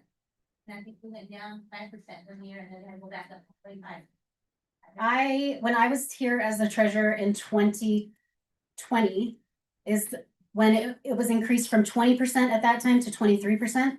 So it would have been prior to that, sometime maybe in the mid 2010s, that it was 25%, but I don't know about that. All right, the next slide. So at 3%, how much of the hike is that? What was that? I'm sorry. At 3%, how much more is that? Okay, we're gonna get to that. Okay. Give me another slide or two. Okay. All right, the next slide, we're gonna talk about how much is the proposed rate increase. So we propose to increase the utilities rates for water service, so that's just for the water line item, by 12%, which sounds like a lot, and it is, for the next 5 years or until the fund has rebuilt its required fund balance. So we will reevaluate these every year to see if we can reduce that move down from the 12% based on any other cost savings that the city might have or whatever, to make sure that we're not overcharging. And that we can build up that reserve amount over the 5-year period instead of trying to, get it all done as quickly as possible. We will reevaluate on an annual basis. The garbage service, we want to add a 12% to that as well to cover the increase that we did not take for 2024. And then 2% for the next 4 years, which would hopefully cover the cost of inflation in order to get that fund balance back. So the fund is in the negative because we didn't collect enough revenue in 2024. So we need to recoup that, and then we need to charge additional to get the reserve amount back. But again, this one too, once we will reevaluate it every year when we do those rates that Yakima Waste brings to us, their contract every year, and you guys set the rates for the following year. We will reevaluate that to make sure that we're not asking for more than 20% of the required fund balance. So we're gonna be doing 3% per year for the next 5 years. That's different thing. No, Okay, you're gonna be doing 12% for the next 5 years on water, and 12% for the next 1 year on garbage, and then 2% per year after that. The sewer utility for 2026, we are not proposing an increase for 2026, but starting in January of 2027, 2% per year. And what I would hope to do is just have the city, as you were saying earlier, Ruben, just continue to increase by 2% or CPIU or whatever the inflation rate is in order to maintain the city's ability to cover costs of service. okay, can you do me a favor and figure out what it would be if the minimum cost for your water bill, that's sewer, water, garbage, everything? If the minimum is $186 per month, how much more would that be per month? Yep, next slide.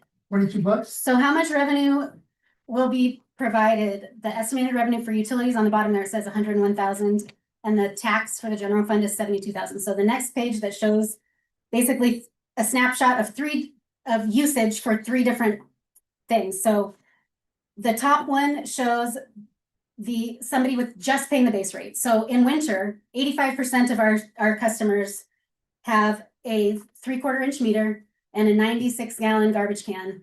And in the winter, they don't go over the minimum water usage. So 85% of our customers pay this $185.61 during the winter months.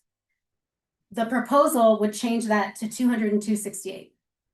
So that's an increase of $17.07 in that base amount. The next one down is for 1,000 cubic feet of water. So if you have 4 children and you use a lot of water on a regular basis, this is that average for higher usage customers. So someone who regularly, like I say, has maybe 4 kids and regularly is using extra water, very rarely will a single family household go higher than this in a winter month. So that's what I'm trying to show you here. So a higher bill in the winter would go up by that about $18.20. The bottom one is the best example of summer usage that I can give you. The median amount of usage in the summer is 2,000 cubic feet. So we don't like to use, I can't use the average because there are some people who have no yard and don't increase their water.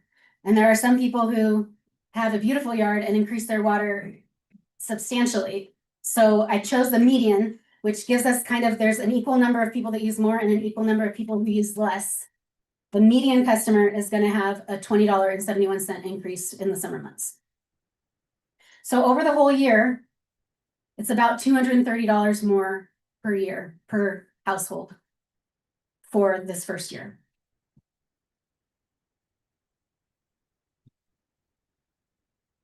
But that's not gonna fluctuate till like maybe the third or fourth year.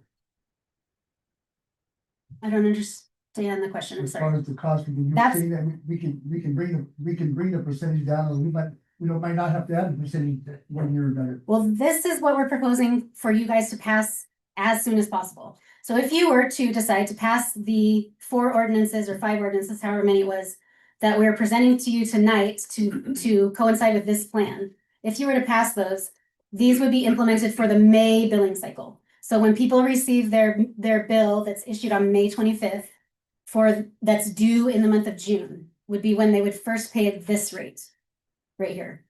And then in December, at the end of each year, we would evaluate those, except for the water fund. We know that the water fund, unless I find another gigantic accounting error that I haven't seen, which I don't think is gonna happen, that shows something that the water fund isn't in the negative by quite a bit, then the water fund is gonna need to increase by 12% regardless for the next 5 years.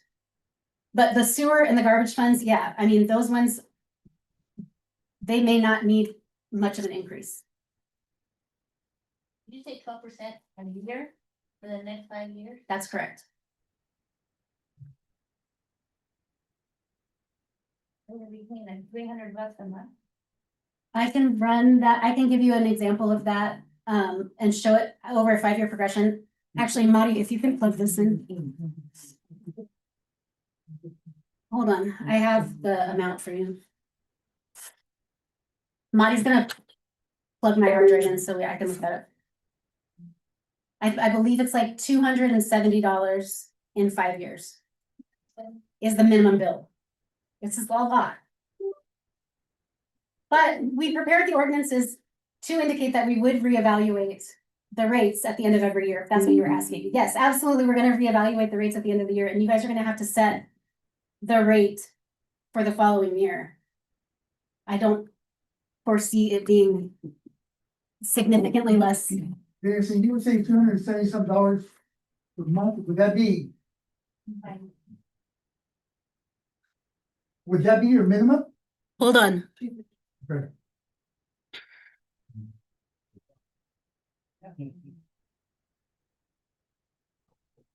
So what else is the city doing to save money? That's on the next one. Or is this being shared? Can you guys see my spreadsheet? Yeah. Okay, cool. I can't share, I have to share it, No, so they said they can see it. but on YouTube they can't see it. Oh, okay, go ahead.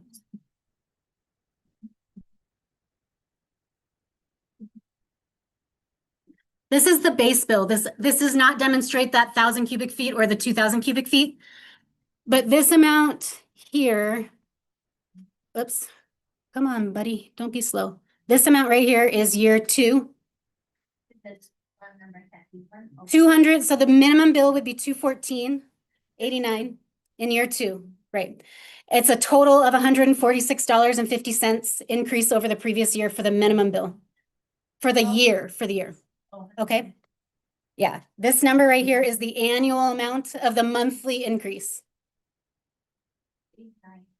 So for year 3, we go to this amount, $228.33, which is an increase over the previous year of $13.44 a month, right?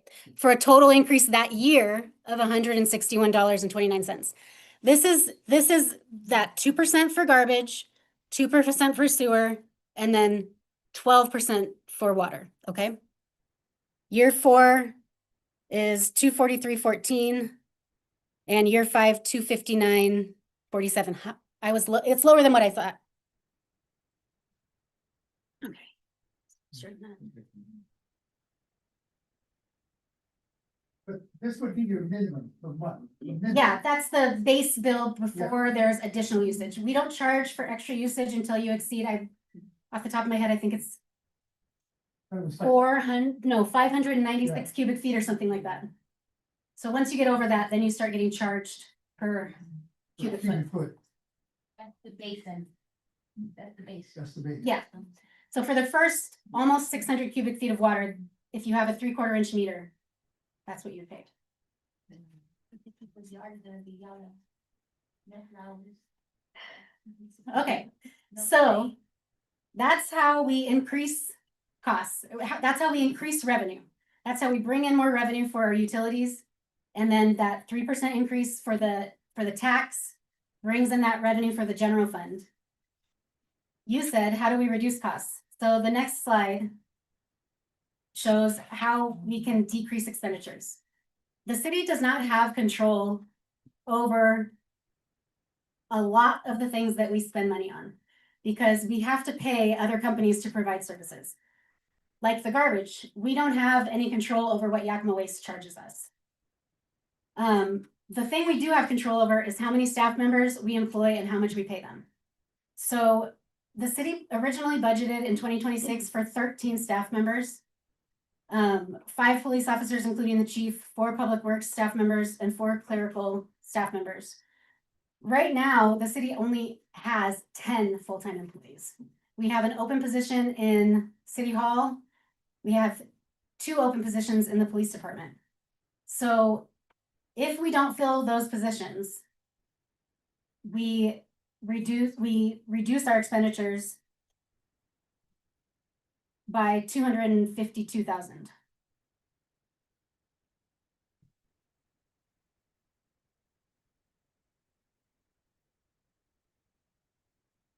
$39,000 of that is in support of the utility funds because we're not reducing a public works staff member.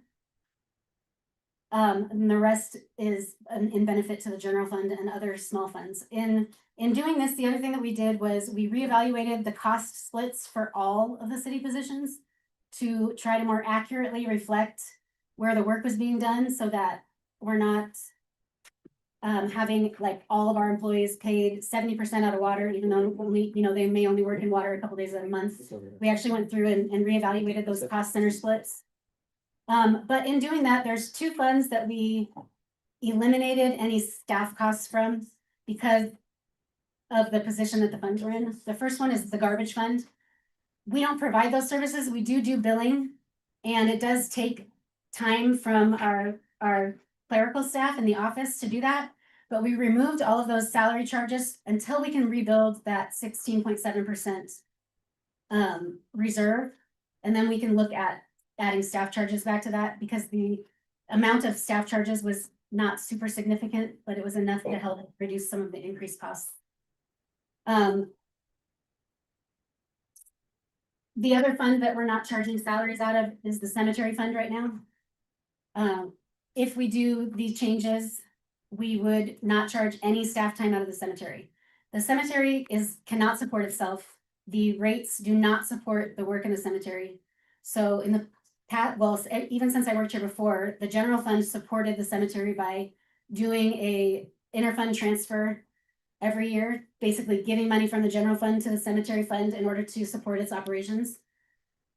So instead of doing that, in lieu of doing that, if we just eliminate all staff costs from there, then we don't have to make that transfer. But basically that means that every time our staff is actually working in the cemetery, it is being budgeted out of the general fund, if you will.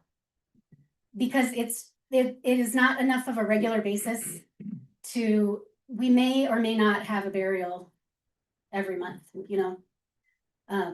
we could look at rebalancing those numbers at the end of each year to get to a more accurate picture. But with the way that the fund is in the negative, in order to try to mitigate some of those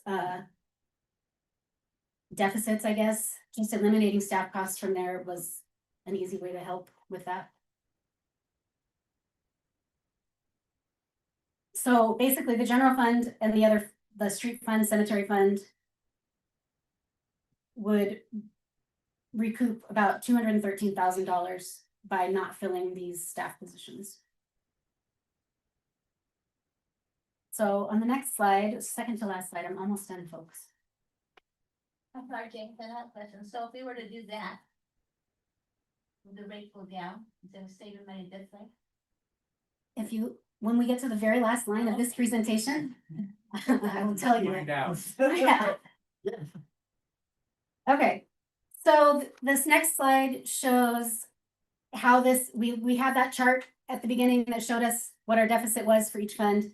This shows us how we made up for it. So we increased our revenue for the utilities by 101,000, and we decreased our expenditures by almost 40,000. We increased our revenue in the general fund by 72,000, and we decreased our expenditures by 213,000. That covers the initial deficit that we have in the fund balance and all of the operating shortages that we have right now, and provides us a small amount towards our reserves, but it doesn't fully cover that. So we're still short to fill up those reserves by 205,000 and 119,000. But that's a big time improvement over the shortage that we had before, which was 346,000 and 404,000.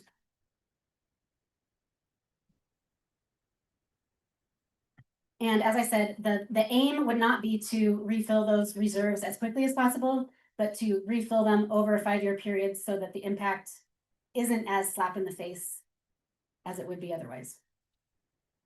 So on the last slide here, what happens if Matteson City Council does not implement the recommended changes?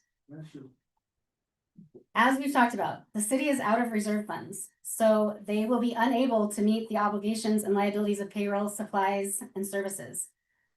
Administrative staff will have to work with vendors to pay invoices without overdrawing the city's bank accounts. So, which is basically what Sophie has been doing. She provides you guys with every invoice that she receives because she doesn't have the authority to determine which invoices should be paid.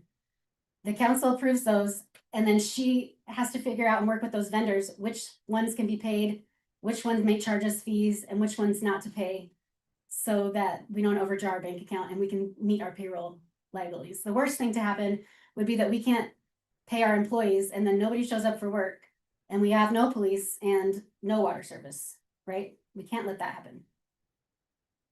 So if you don't do anything to avoid that, the city council will have to determine an additional 2 full-time employees to eliminate, which would bring the city's staffing down to 8. If we did that, we could probably meet all of our liabilities for 2026. However, if you do that, you're going to see a reduction in services, big time, which is probably going to mean no mowing in any parks over the summer, which means no watering in any parks over the summer. Police, I don't think you can go lower than 3. I know we have in the past not had even 3, but it's not a good idea. I think we've all been there. In the amount of time I've worked here, we've had only 1 police officer before. It's not a good thing. So. Right. I got something to say. As far as the police department's not going to be affected by this. Because we need the police department. We gotta have police patrol. So right now, this plan says that we will not fill the 2 open police positions. But we can fill 1. If we do this provides for 3 police officers, including your chief. If you want to add another police officer back, we have to find another place to cut. But that's what I'm saying. Right now, we have 2 plus the chief. That's how many this plan allows for. 3 total, 2 plus the chief. The chief, the sergeant, and a police officer. That's what we have, right? And how about the chief find a grant to get another officer? There are grants out there. There's one called the COPS grant. I'm sure the chief knows about these, but a lot of them require you to create a new position and promise that you're going to keep it and pay for it, cover the cost yourself for the next 5 years after you receive the grant. if any granting agency that looks at our city's finances will say, this city of Mattoon does not have the ability to do that. And sometimes some of those grants, they were already, the application deadline was already done. And it usually won't start up again until usually about the fall, later in the year, for the fall. Well, I think we have some that we would like to show you to see if we could apply for those grants. Council member Olivares showed you one, I don't know if it's the same one. And then you Through commit AWC. city to a liability of a staff member. I'm sorry, what? Oh, it's- You see, with that grant, hopefully. If you do qualify for one chief. Hopefully you get enough to where you can cover at least half the cost of another police officer, if not the whole cost, but then it all comes down to, what are you gonna be in need of? Well, my Other than thing too officers. is, you guys gotta, just please remember, applying for a grant doesn't mean you're gonna get the grant. No, that's what I'm You saying, know, so, as much as cause like I said, I was planning on testing on Saturday, and then now I found out this, yeah, so, but I wanna be a team player, I mean. I understand that the city is in need, and if every other department has to take a cut for now, This, I this, guess I will. this plan took into consideration the amount of overtime that's also being paid. Sophie just brought this to my attention, and I want to explain it also. Up until the end of March, so for the whole first quarter, you had a lot of overtime. We did keep that overtime amount in throughout the rest of the year. So you theoretically might be able to trade out some of that overtime for like a part-time staff member, but I don't know if that's something that you're interested in doing or Well, I something can't, like that. the only staff member that I would want is a police officer, and I can't have a part-time. It doesn't work. Yeah. So. that's why I'm saying, James, if we have to find cuts somewhere else. Wherever it may be, we cannot let the police department go without. I mean, I'm a strong advocate for the police department. I really am. I've mentioned this many a times. I personally will do whatever I can within my power to have the police department get whatever they need. If, but as a priority, it's gotta be prioritized. It can't just be anything and everything. And me and Chief, I think we're on the same page, and so I myself, hopefully with the rest of the council members, am willing to do whatever it takes to keep the police department going, because we do need police officers. We do need these streets patrolled. Jameson, what if, okay, if I hired the one, okay? If I hired the one, okay? I'm cutting the overtime for the other two officers that have been actually working an extra 10-hour shift for over a year now. That would be cut. It would be, they go down to 4 days a week. So we would be saving on that overtime. Obviously, unexpected issues where they would have to stay, that's different. But the actual 5th day that they're working 10 hours a day would be cut. Would that help? So the cost of a police officer includes benefits, and so the cost of one police officer is basically about $174,000 a year. And that includes salary and benefits. So you could attempt to say that that you're gonna cut all of your overtime. No, I didn't say that. I Yeah. said I would cut well, it's not mandatory. That the 5th day that they're working 50 hours a week at least. That 10 hours would be cut unless absolutely necessary, they had to work overtime.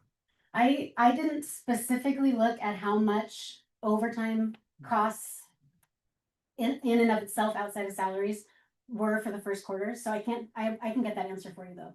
The problem, I think it's in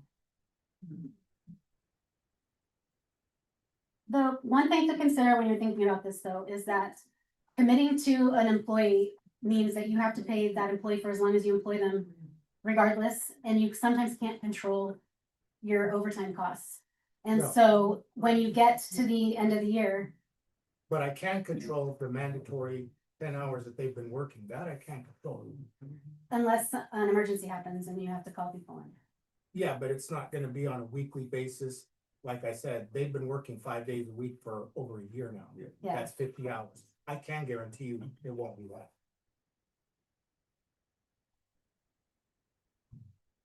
It's like I'm saying, chief. We'll figure it out. You will not be without. So for the first quarter, there was $15,000 in overtime. That's not enough to cover an officer. So that Well, I'm not means, saying to cover one, but it'll help that won't be. so so this is where the council needs to make hard decisions, because where do you cut another staff member? Any public works employee that you cut, or anyone in city hall that you cut, those people are paid out of multiple funds, so you can't cut your person who takes your payments in city hall, because that person, the majority of their salary is paid out of the water and the sewer and the garbage funds. It's not paid out of the general fund. So cutting that person isn't gonna solve this problem. You could cut a public works employee if you decided that there were gonna be no park services for the whole year. And so we were gonna turn off all of the water to the parks, and we were definitely not gonna hire any temporary summer employees, and we were not gonna mow our parks. You might be able to make a trade-off that way.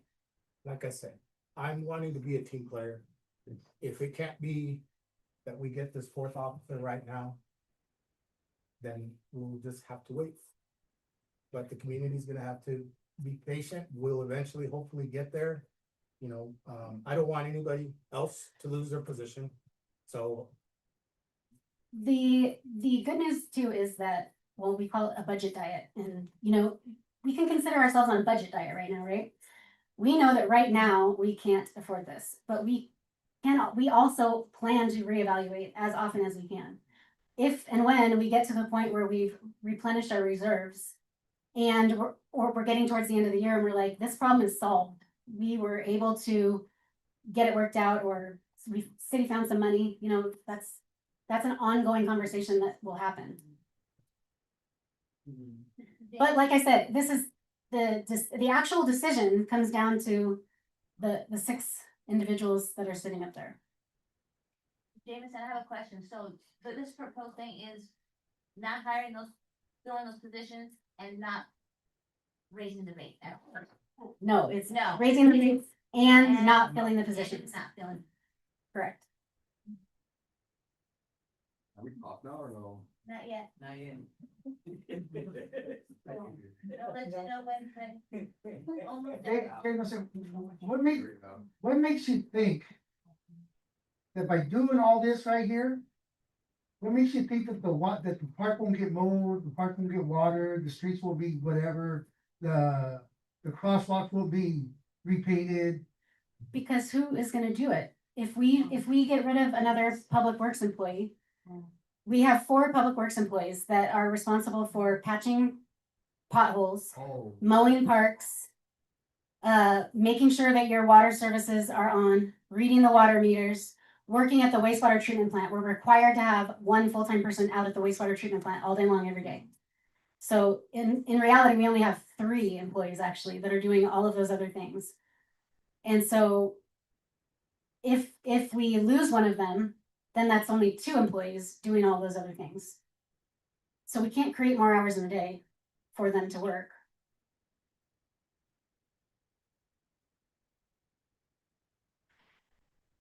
Okay, what's next?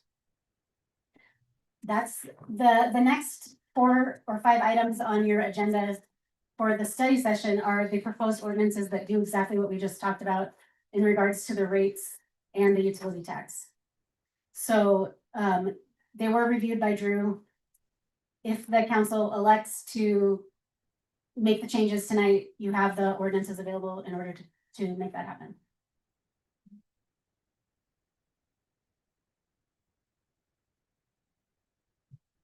And I am happy to answer any questions that I can. Well, you know what, I'm gonna be brutally honest with you guys. This is a lot. It's a lot at one time. You know, I don't just feel for the residents, I feel for ourselves. It's going to affect us too, one way or another. You know, it's a big pill to swallow at once. So I myself I don't know if I can say this right now, but I guess I'm gonna say it anyway. I think we should table all this. And let us think about it, because I don't think this needs to be answered like right now. I think that the city has been tabling this discussion since I was last here as city treasurer in 2021. And this isn't anything against you, No, but the problem comes to a head when the bank account no longer has money to make the payments that the city is obligated for. For instance, at the end of last year, this city council, or maybe it was the beginning of this year, decided to support the library with $60,000 in order to keep the library open here in town. We haven't paid that $60,000 yet because we don't have that availability in our bank account in order to meet payroll and meet our other required utility payments for power in order to keep our plants running. So your staff, this is hard on your staff as well. And I don't think that people realize, they're picking up the slack and trying to find ways to pay these bills and to manage this every day when they show up for work also. Nobody wants this to be the situation that we're in. It's not good for anybody. It's not good for the public works employees and the police officers who know that they're already working short. It's not good for the office staff who have to deal with, like I said, trying to find a way to pay these bills and also answering the questions from the residents who are rightly upset by what has happened. but that's what I'm saying. That's what I'm saying is that we weren't aware of all this. We weren't aware of all this that you just went through until right now. And I'm giving it to you as soon as I possibly could. I was wanting to give it to you earlier in the year, but we didn't get to the point where we were close enough in resolving some of the issues from 2024 and 2025 until now, where I could look and say, yes, this issue with the deficit in the water fund is not going away. This is due to overspending and not having sufficient revenues to cover it. So, I'm giving you the information as soon as I have it available. It is the prerogative of the council if what you choose to do, and you can table it. You can bring it back at the next meeting. You can try and wait until halfway through the year and bring it back. That's fine. It is truly, the power is in your guys' hands to do that. It's just that it's opportunity cost, right? With every decision not to act, you get closer to not paying the bill. Or to act, you get closer to being solvent. So I don't wanna be mean about this, but because of somebody else's negligence, we're having to pay the price now. And it's unfortunate. Because somebody should have been on top of this a while back. And it should have been brought to the council's attention a while back. I agree with you that the council should have much more information, but when the person who is the CEO and can hire and fire staff members chooses to eliminate Yes. staff that is knowledgeable and leaves the city with no one capable of providing the information, then there is no one to do it. And So I understand that. I understand that. I'm just saying it's unfortunate. But here's what I would suggest. And I would suggest to all the council members. Whether you agree with me or not, that's on each individual. What I would suggest right now is I would like to hear what the public has to say. And then maybe that'll determine which way you sway. Because the public does have a lot to say about this. Because it's gonna affect them just like it's gonna affect every one of us. And if we have the green light to let the public speak, you know what, then better than that. Because I'm sure they have concerns. I'm finished presenting, so I by have all another means, question, Jameson. sure. So this proposal here is raising the rates, not filling the staff. What about the water guy that we need to hire? This allows to bring back Ben Osborne, I believe, was the consultant that was handling the water testing before you had a water person on staff. Oh. So we'll be, We're gonna talk about what we. Right We now, would be in compliance with the water because we had. you would that. have to bring on a consultant in order to do that, just like you do for the sewer plant, you have a Contract. professional services contract with someone who has the required permits and in order to keep that This running. is only for the contract Ray and Osborne to do the water, but Not Gray and Osborne, it's not Gray and Osborne that does it. It's another, It does not hire their own water person. correct. We're gonna talk about that in the executive session. Yeah, but it's still needed, I was asking questions, so yeah, when the citizens. Comment comes up, I like to hear what they say. Do you guys wanna raise the rates, cut up the PDs, that kind of stuff? Yeah. So let's go to line. Drew,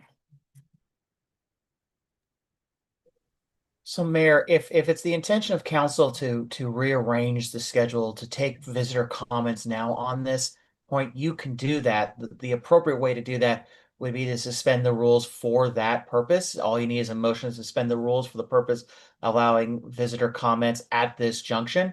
It takes a majority vote. And then at that point, then you can then allow for public comment on this item.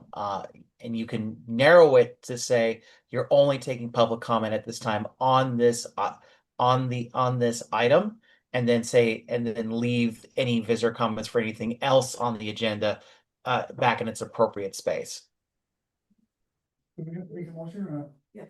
But just, they can only talk on this item, only Yeah. on the rates. Yeah. Basically, we discussed all this. Yeah. Yeah.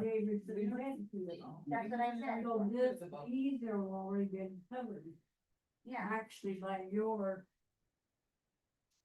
Are you talking about the agenda items? Yeah, all of the, Discussion, just the discussion. For the water rate. yes, the only one, Drew may have, well, you guys, Drew may know if H is related to this stuff. It's an ordinance I didn't look at. Item H is to do with some other code changes within your utility ordinance, but it's not related to the rates. Yeah, it looked like language cleanup. You wanna move on to, you can move on to H. okay, Or the motion to change. so we're gonna move on to item H, discussion of an ordinance 2026 1214 of the city of Mapton, Washington, amending chapter 13.04 entitled Water and Sewer of the Mapton Municipal Code pertaining to utility billing, providing for severability, providing for corrections and establishing an effective date. Drew will talk on that. And council, I'll keep my remarks brief. I know that this meeting has gone already long, and I know that the public that we have a large group here tonight, and so I know we want to get down to visitor comments. So this is a ordinance to do some cleanup language in your utility in MSC 13.04. There's three big areas of changes. One is to align you with state law about when you can turn off services during heat-related events. In the last couple of years, the state legislature passed laws that essentially states that you are unable to, or you're prohibited, for example, turning off water services if there is a heat-related emergency in your area. So like an excessive heat warning would be an example of that, or for heating services in excessive cold, but you guys don't provide heating. So that's something you don't have to particularly worry about. Second, the mayor asked that we try to create language for after hours services. So this is a scenario where a call has been placed to public works because maybe there needs to be an emergency shut off. It's after hours. This would essentially establish that process and the fee. I believe the fee in the amount is $75, which is modeled after what Pasco does. So in theory, then if a resident say had an emergency break in their main, they can call the after hours number. A public works director can go make the turnoff, and then you can but then the fee associated with that turnoff, the time trade-off on cost is that $75. And then the third piece is to address a problem that you had at our last meeting with a different property, which is creating clearer guidance or clearer laws that if, for example, you have an individual or a property or account that is accruing charges but is delinquent, that once the water is shut off, that they're not being charged the minimum rate for water or sewer services, that number stops. But if, let's just say you have somebody who has a delinquent amount of $1,000 and the water gets shut off, it is the late fee, the $10 will continue to accrue until that account is paid for. Those are, again, I'm going through this kind of quickly. Those are the three big items, but I welcome for the council to ask any questions or have any provide comments or concerns.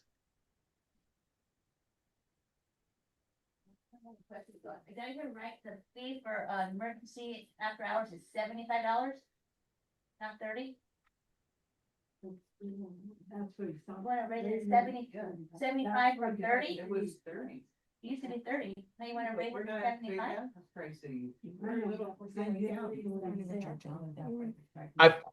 Council member, I believe I said 75, but if the number in the ordinance is 30, that is correct. That just might be, I happen to just know, I think Pasco charges 75. That's why I was using it as an example, and some of the language is kind of based off of what they do. But if the ordinance itself says 30, trust me, it is 30. It's just me not connecting that dot for you. That's one of the two trips, you turn it off and then turn it back on. Each time. Each time. I'm sorry, say that. What was your question, council member? Is that for each trip, $30 for each trip, one to turn it off, then one to turn it back on? There, Or is that, is $30 for both? the fee it's just an after hours charge. So so it's less about, oh, it's an off or an on situation, and your code already deals with, for example, turning water on after like repayment of a delinquent account, like you brought account from arrears into good standing. It's just a charge to essentially address the fact that it has happened, that whatever the issue is, it's happening after hours. If it's council's desire to make that clearer, to say, we're going to have a separate charge for turning on water that's kind of separate, independent from regardless of whether or not it's, after hours or during work hours, that's something we can certainly explore and can include in the next kind of set of updates.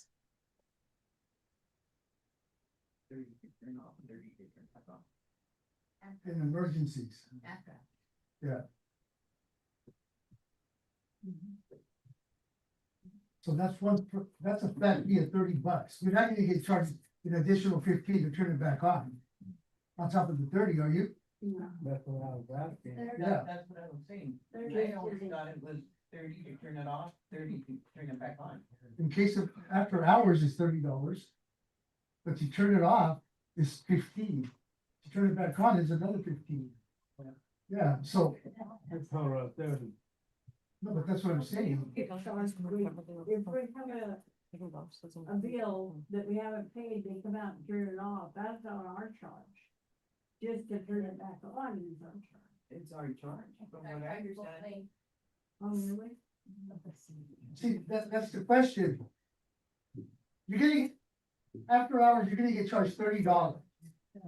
Okay, are you gonna get charged an additional $15 to turn that water back on and to turn it off? On top of the 30? Or is it a flat rate of $30? It's intended to be a flat rate of $30. Pardon me? It's intended to be a flat rate of $30. I think he's. Okay. Okay.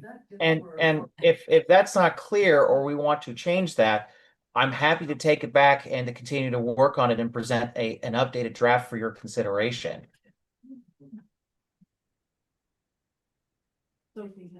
Councilmember Olivares, are you talking about the $15 shut-off fee or Yeah. late fee? No, the shut off That- fee. Okay, The that's shut-off- that's the shut- different than what he's talking about for the after hours. Por eso digo, the after hours charge is $30 total. No Which shut off, which we should look into because anytime we have to call out a public works person when they're on call like that, it's a minimum 2-hour payment that we have to Yeah. give them. Yeah. So that doesn't even, the $30 doesn't even cover their overtime. Yeah, I mean, that's, Yes. okay, we're good then.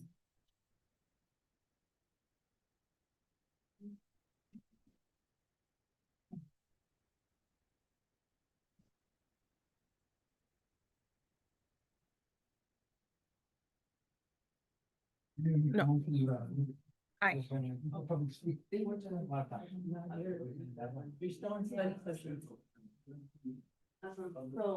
motion, so we need to motion to.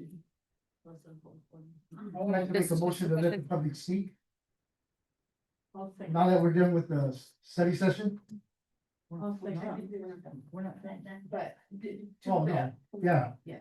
for public comments. Yes, I have a motion, by Councilmember Olivares to move up public comments. To next item, and I have a second, by Councilmember Zavala. Any? Question? All in favor? Aye. Those opposed? Motion carried.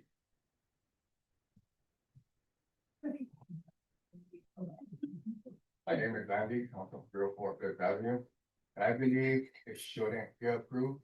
And if you guys want to approve it, it shouldn't be 4%. But it's not our fault that you guys, like Ruben said, somebody messed up, dropped the ball. So to come at 4%, I think that's right.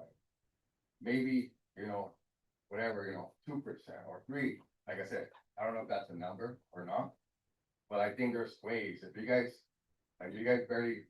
or Jameson already bought that to you guys, maybe you guys have time to think about a plan, how to, instead of 12%, do something else.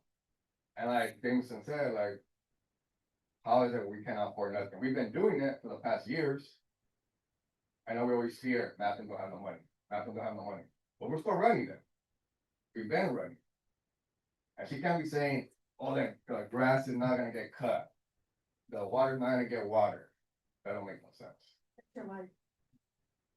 Maybe, cause I see the sprinklers on every day.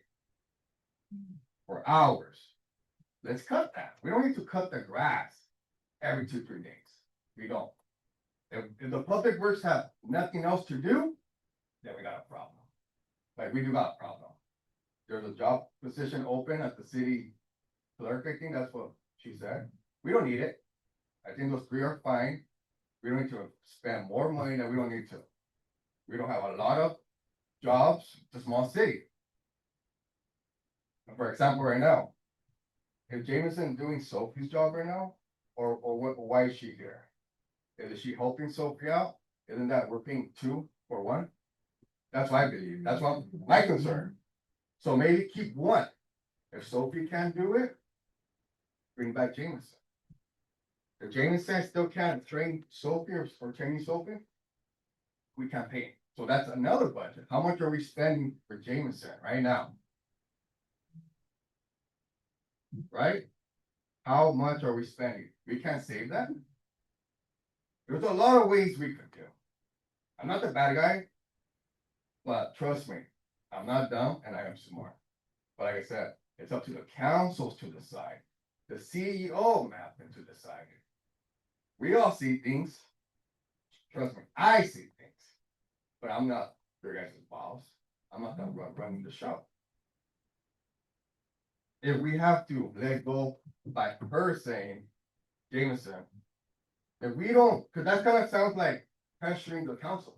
You have to do this or not, we can't get an officer. If you don't approve it, we have to let go of 2 people. That's pressure. Peer pressure. You don't live here. Most of the cities don't live. Stats don't live. Only I think Jerry. Half of us live. There's ways we could save money. But I still don't believe, like Ruben said. He asked and asked and asked. Do I have to ask for public records to get his answer? How much does the Mappin actually have? So I could ask Harry. Then give it to the council. There's ways we could fix this. But don't put the pressure on them. we're not getting officers. We have to fire public works, we have to let city staff go, no. We can't do that. And we're all adults here, we see stuff. Just because somebody tells you have to do that, you can't do that. Look into it, that's what I do, I know that's what he does. But to say lawns are not gonna get mowed, that's kind of childish to me. Water can't get watered. I would do that myself for free. Anybody would. Like I said, that 12% is crazy. And I know each year or each city has to increase their rates, but don't do that to us right now. Boom, 12%. Or if I heard right, 270, it could go up to 270, 250. That's crazy. That's crazy. I understand doing it little by little, just because we have to pay Jameson extra to come here to help out Sophie. That's not our problem. Maybe cut Sophie, pay some of that to her. That makes sense to me. Right? One position? But, like I said, I try, I'm here for the citizens, you know, hate me, like me, you know, I try to help out anybody. But what I'm saying, I think is correct. So I hope the city council doesn't approve it, and if they ever try to approve it, bring them back like Jameson said, in half a year. Instead of 12%, maybe start slow.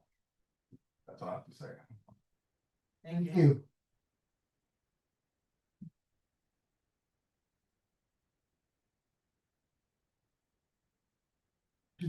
My name's Andres, I live on Seventh Avenue. And, oh man, this is tough, this is some tough decisions that have to be made here. I think it's important that we as residents, we have to be super honest with ourselves, clear about how it is that we got here, right? And I mean, it's obvious to everyone, you know, the last mayor for the last election for the mayor showed, right? The residents made a decision, right? But even here, me listening to these numbers, I'm shocked by just how colossally unqualified the last mayor was. So much so that this is the position that we're in now. I mean, the issue is revenue, right? The issue is we don't have money. Think about, I mean, just off the top of my head, this building, right? We didn't have to leave this building. It's nice to be in the nice building, but we didn't have to do that. The road, did we really need that new road, right? $60,000 was promised to the library, is that what I heard? So is that what was meant when the previous mayor saved the library? That's crazy, right? How many code enforcement officers did we have that we didn't need and that most people didn't like, right? So I think it's important that we be honest with ourselves about how we got here, right? The people that are in these positions, these are important positions, right? So I think we as residents, I mean, we have to bear some accountability, right? For voting for the people that are in these chairs, right? So that's number one, right? We have to be accountable for that. Number two, we can't understate, again, just how crazy unqualified the previous mayor and, you know, a lot of the people that she hired are, you know, that's just the fact. The numbers show it. The Washington State Auditor report, you know, laid it out for us, just how much financial trouble we had, right? So we have to be honest with ourselves. I know that the gut reaction is that we want to put blame on the council, and you know, they do bear some responsibilities, right? I mean, the previous CEO, as was stated, she was, you know, wholly responsible for a lot of things. She's the CEO, number one. She bears accountability. Number two, the city council members who've been here, you know, some would say asleep at the wheel, not looking into what this last CEO was doing. You know, I also have a good reaction to want to blame people, but we need to really, again, just be honest with ourselves about how we got here.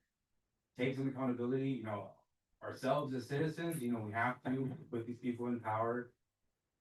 And ultimately just try to find the best solutions moving forward. The way I see it, this is a tough vote, but I really don't see no other option. What other option do we have? In fact, I mean, this, if anything, it shows us just how important it is who we vote for, right? Because now we as citizens, we have to pay for the incompetence of who was in charge before, right? So, I mean, it's a tough vote, but really the way I see it, there's no other choice. I mean, we need police, right? We need people who know what they're doing in the right positions in City Hall. You know, it's hard. We're in a tough position, but let's resist the urge to want to blame one person or just the council. Because I mean, it's pretty, there's a lot of crazy moving parts how we got here, right? I mean, even like I said, my mind is blown just how much in the hole we are because of, you know, our last CEO as it was put, right? So let's just, you know, try to work together moving forward. You know, thank you. Thank you. Thanks a lot, Andrew.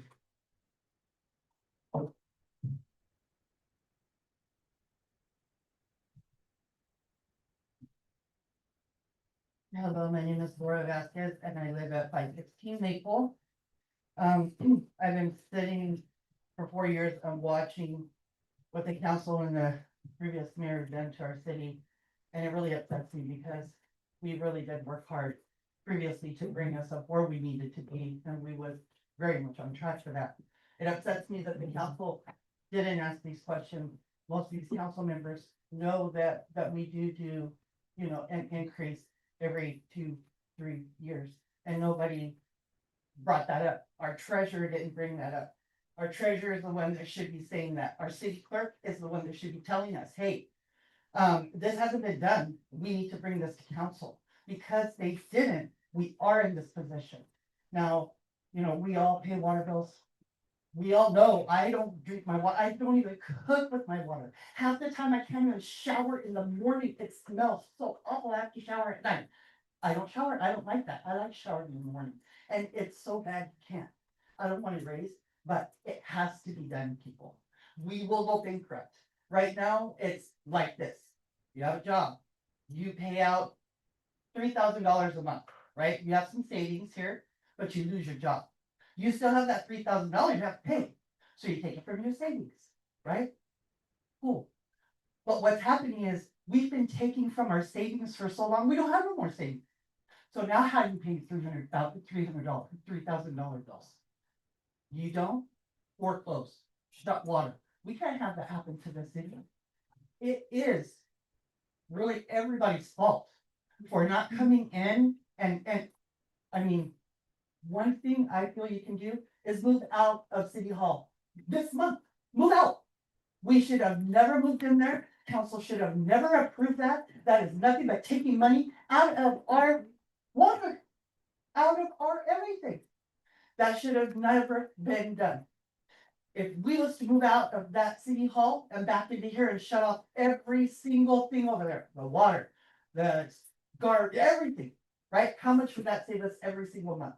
Because this building's paid for, and we're still paying the lights, we're still paying the water. And we was told as citizens, when that was voted in, that everything here would be shut down. That this building would not be used, knowing that that would be a lie. We had to have council. We had to have power. We had to have this stuff. Move out. Move out of that building ASAP and shut everything off. We're still gonna have to pay a lease because we're in contract. But one lease payment is a lot better than another. Has cost us at least $1,500, $2,000 a month. Easy to be there. Where we don't have to be there. Another thing is everybody sitting here has seen gas prices soar.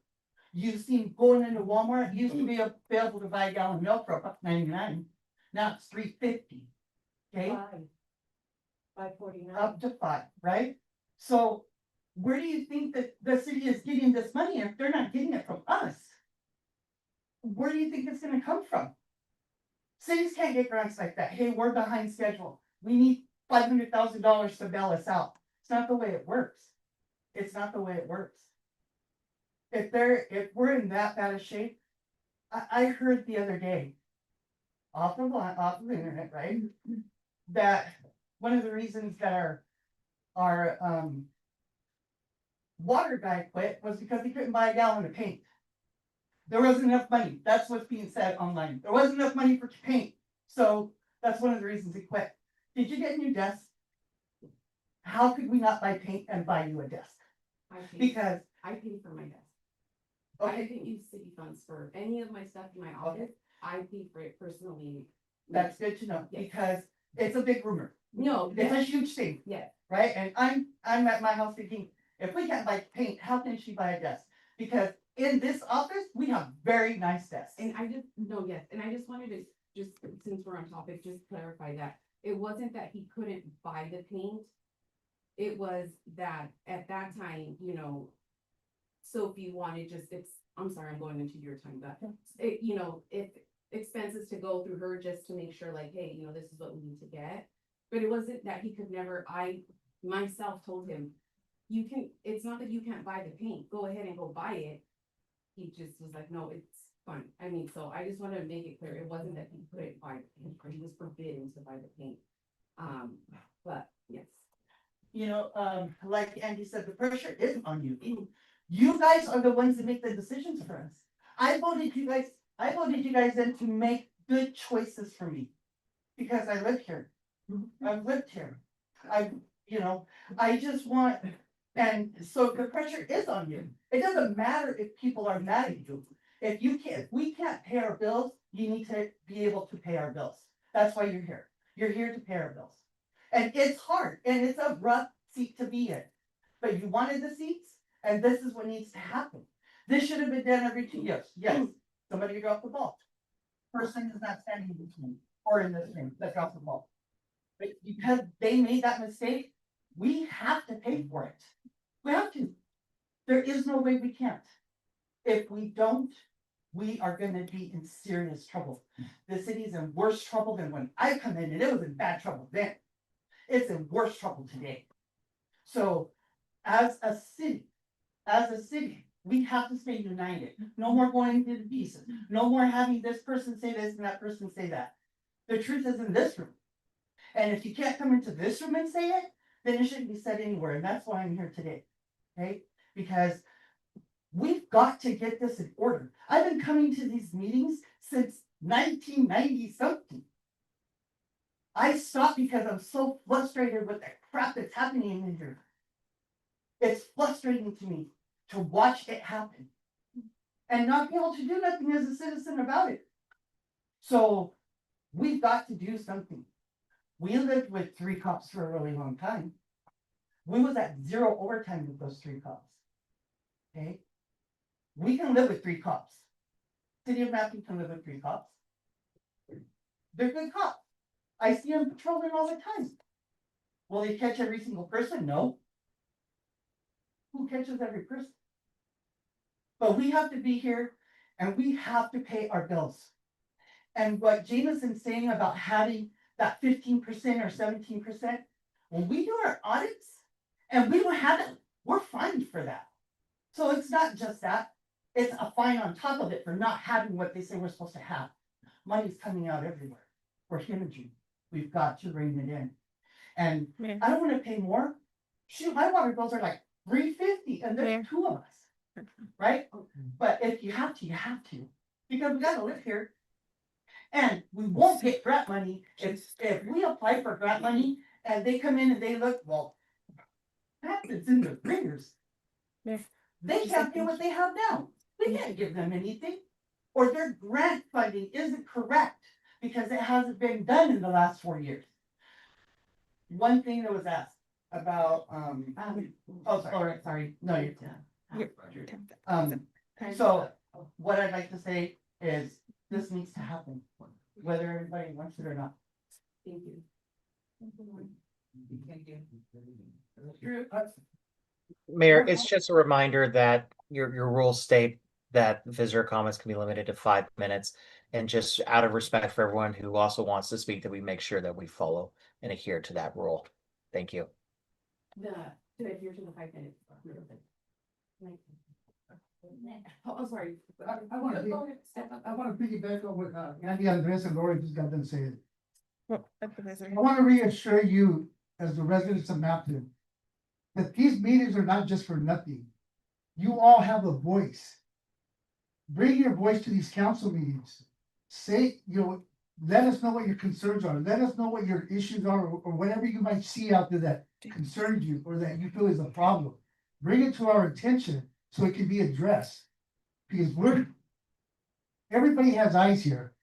Let's use them and let's report things that you think should be getting done, or things that aren't getting done that should be getting done, because you do have a voice, and I will support you guys to come in and use your voice. Don't be afraid, don't be intimidated. This is your guys' platform right here. Take advantage of it. Hi, my name is Diana Castaneda. I live on 521 C Street here in Upton. There was a lot of things that were answered, thank you, Ruben and Laura and everything, but I remember when the other mayor got the other building, it was because you didn't have a handicap for a person there. Somebody did try to come in and pay their bill, and they were in a wheelchair and they couldn't come in. And then you have that side window put on the side of that where there was a drive-in, and that, you can't have that done. Anybody could have gotten hurt there. I just wanted to let people know that that was why. And when she got the building, it was because it was being paid by the other church, I believe, at the park. And, also I wanted to know, they asked that question on the desk, and yeah, they answered it. I wanna know, what's Jerry's, what's his, title? What is Jerry's title? What is he? Mayor, He's a- this is all on the rates. Oh, Of course. you have to, you can only. Oh, I'm sorry, okay, all right.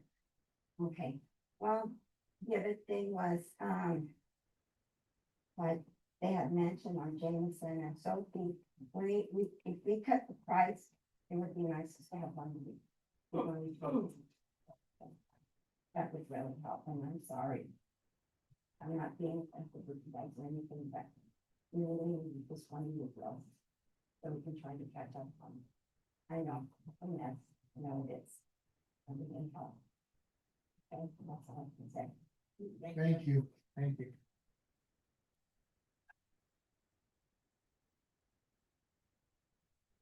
All right, can I add a question? Yeah. You didn't answer whether what you think about raising yes or no. Oh, I'm sorry. That's okay. Well, Put you on the spot too. well, I do really want this, because if we don't raise it, it's gonna be worse. I'm sorry.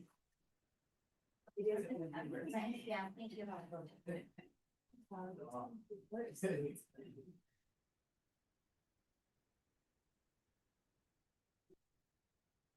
Hello, my name is Beatriz. I live on Third Avenue. I just want to say everything that Andy said is good. He said everything that I probably would have said too. And for me, I would not like to raise it. I voted for all you, and I give you the decision to make the right one. So for me, I don't think, you guys gotta go fix these things. I don't think it should pass. I mean, you guys wanna pay more, it's fine with me, but I think it should stay the way it is. And get rid of one of those two girls over there. And with the 3 officers that we have, they do patrol very well. I thank you for your service. And I'm sure Ruben, Sophie, Mary, Martha, Vera, Arturo will make a good decision. And I hope you make it today. That's it. Thank you. Thank you.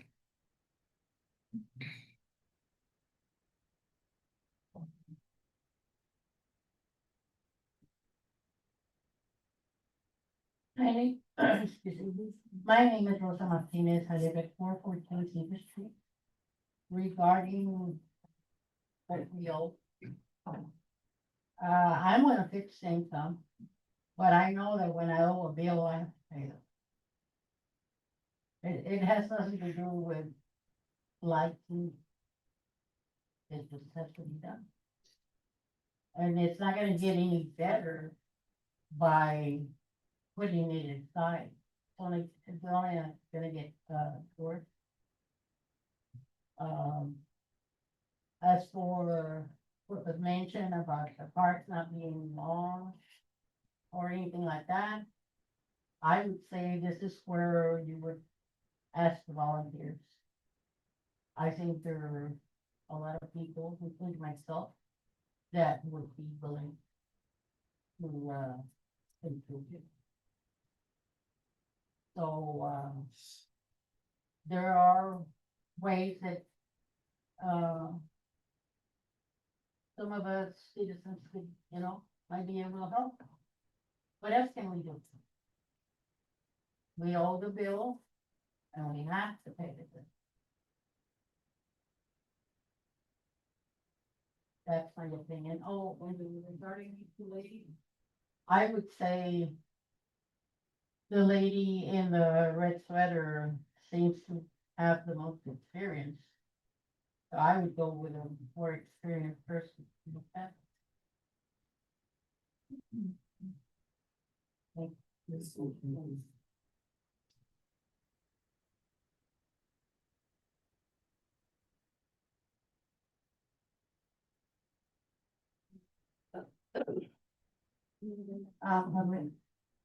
Comments?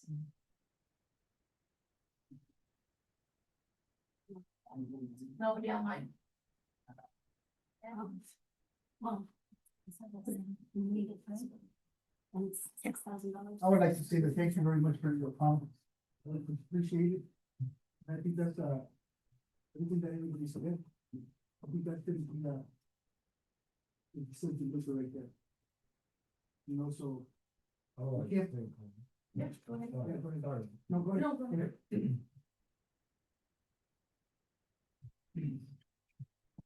My name is Damien Diaz. I live in Pine Street. Hearing these people speak, actually, I was opposed of raising the water bill. Now I hear these people that spoke, change my mind. If we do have to pay those bills and collect that money to pay the city bills or whatever, I think we should do that instead of being more negative on the negative side of things.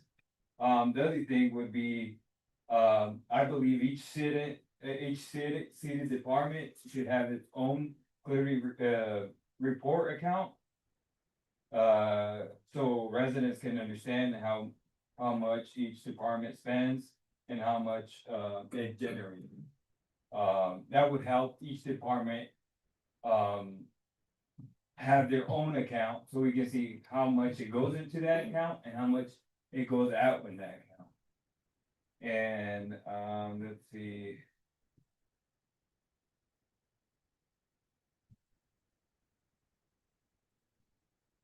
And also, because I hear the expenses, why does not the city consider selling the cemetery? So we don't have that expense in our city.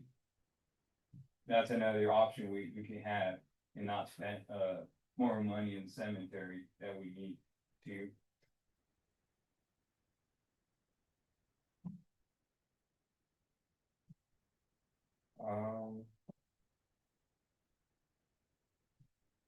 And that'd be it. Thank you for hearing. Thank you.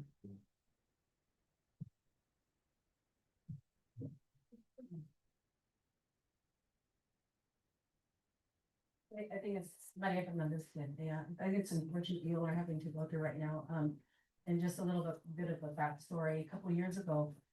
When we were working with the Environmental Justice Council, and that is in Washington State, Environmental Justice Council, that works directly with the governor's office. At that time, 2 years ago, they were trying to define overburdened communities, and this does go to the right. We had several different sessions from all across the state to find what overburdened community is. And this is a really important term for you guys to understand as a council and anybody who's doing your grant writing, because overburdened communities became very important for you guys. overburdened community. They used Mapton to help define overburdened community. And I don't know if you all know this, but 2 years ago, they had done their own study about Mapton's water rate. And you all are one of the highest rates in the state, right? This is why it's even more unfortunate that you guys are going through this, because you guys can't even drink your water. You don't even want to bathe in it. And yet you all are paying one of the highest rates in the entire state for your water.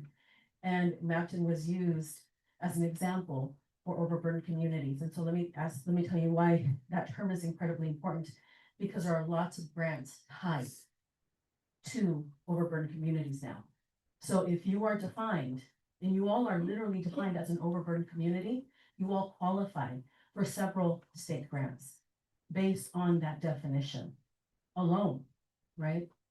So in February, I came here to a meeting, but your meeting had to be canceled. I had spoken, we had just had lobby day in Olympia in February, and that's where we were informed by Representative Gloria Mendoza and Deb Manjares that you all were going to be getting about, through appropriations to the state, about over $200,000. I'm sure you know that, right, Marta? A lot of that, you all have a lot of attention on you guys right now. We've been saying it for years, even when Rachel was here doing, the corrupted work that she was doing here. You have a lot of attentions, but at some point, the state decided to pull back from Mapton because you all had a mayor that would not work with the state. We're still hearing stories from state representatives and state agencies that would not work with Mapton because of that reason alone. But now that you will have a new council, or newly elected, some members newly elected, and then a new mayor, they are eager to be working with you guys again. They've said that to me personally. So when we were in Olympia on lobby day and they're informing us of this, we're also working with, we have an emerging leaders program. Some of you all have been a part of our emerging leaders program, training people to run for public office, community rooted people running for public office. And what we do is we set up classes with consultants. We set up these classes so that, for instance, around budgets and understanding budgets and financials, so that you all as elected leaders understand how budgets and financials work, right? How to understand revenue streams and grants and so on and so forth.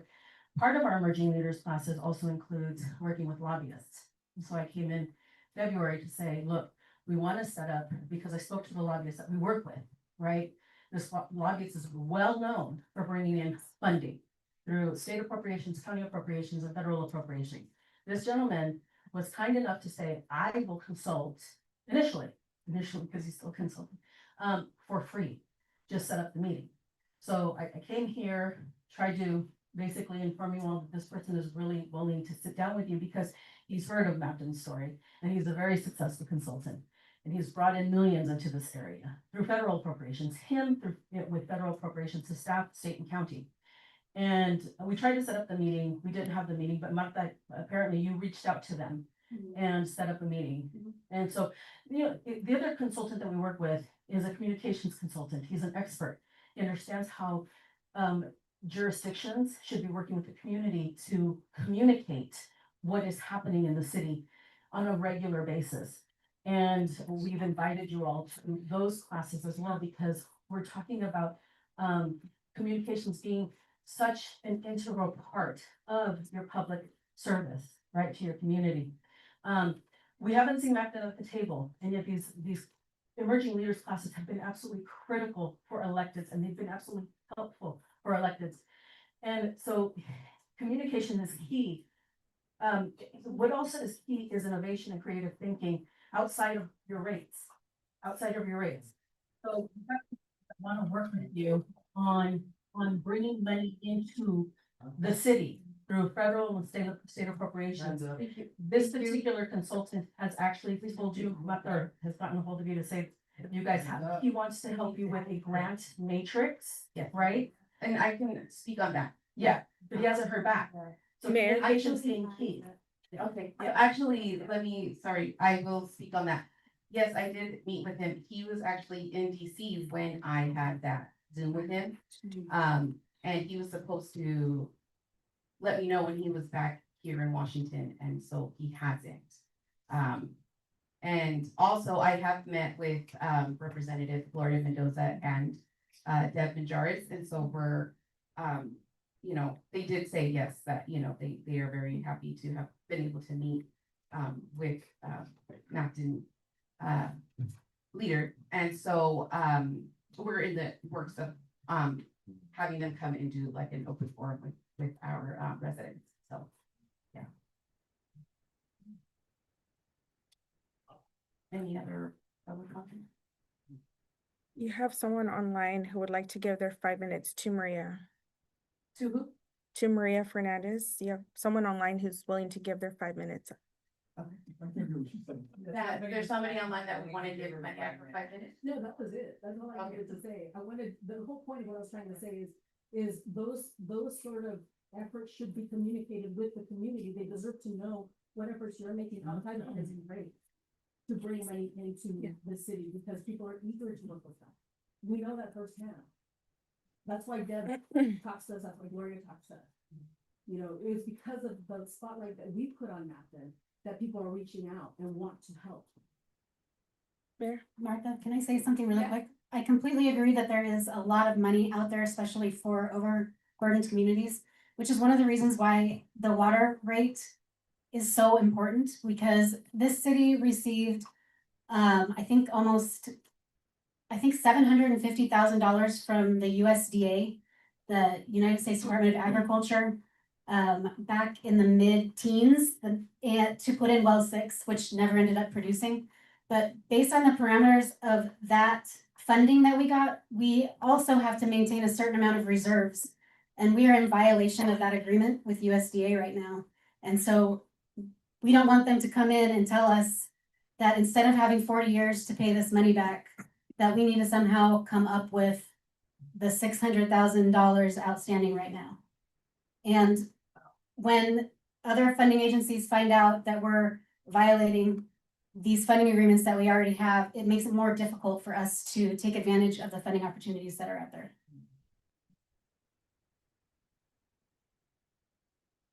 See, that in itself, is pretty disappointing. You know what I mean? It frustrates me. Because this city has had the opportunities for help. There's been money out there all these years.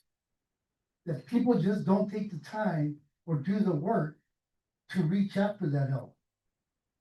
And maybe everybody's right, you know, I mean, maybe we had underqualified people, who knows?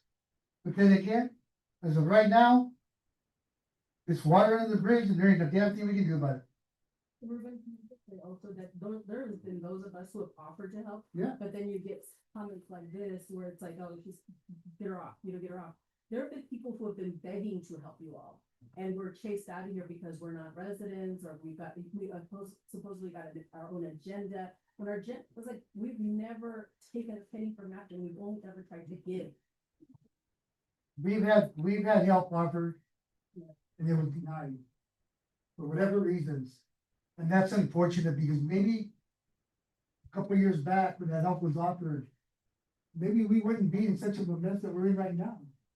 Maybe we'd be hovering right on the borderline of red or black, you know, and right now we're in the red. You know, and it's unfortunate because now we gotta figure out how we can get out of it. You know what? I hate to say this, but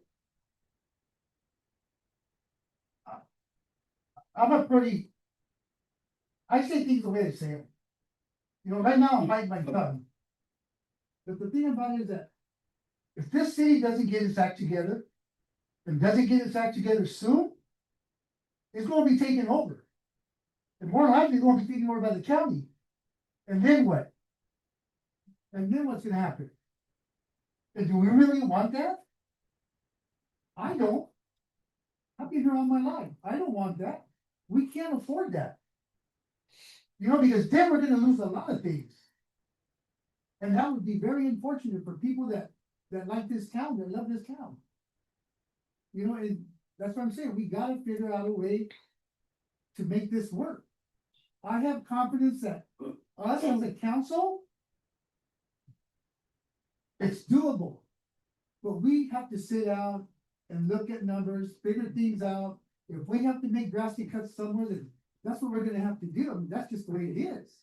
You know, in hopes that maybe sooner or later, we get back where we should be. But for right now, it's a tough decision. It really is. But from what everybody's saying, you know, it's something that needs to be done. And I know we're not gonna please everybody.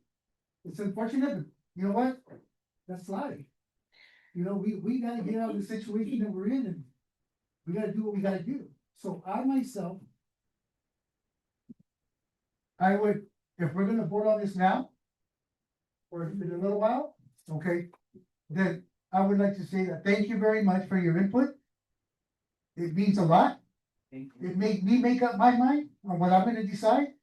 Yes. You know, if, you have to look at it kind of like this way, like when you owe a bill and they send it to collection. Yes. If you don't pay for it. Yeah. It's really gonna cost you. Yeah. That's what we. And you know, and that's a good point. And the thing about it is that we didn't make the bill, but we're having to pay for the bill. Yeah. Beyond that. Yeah, we gotta get beyond that, and that's the thing. So the comments that you all made has made me change my mind on how I was gonna vote. So I would just like to say thank you very much, and thank you very much for your attendance. And make my decision about easy. Yeah. If there is no further discussion. Mayor, we're going into I. Okay,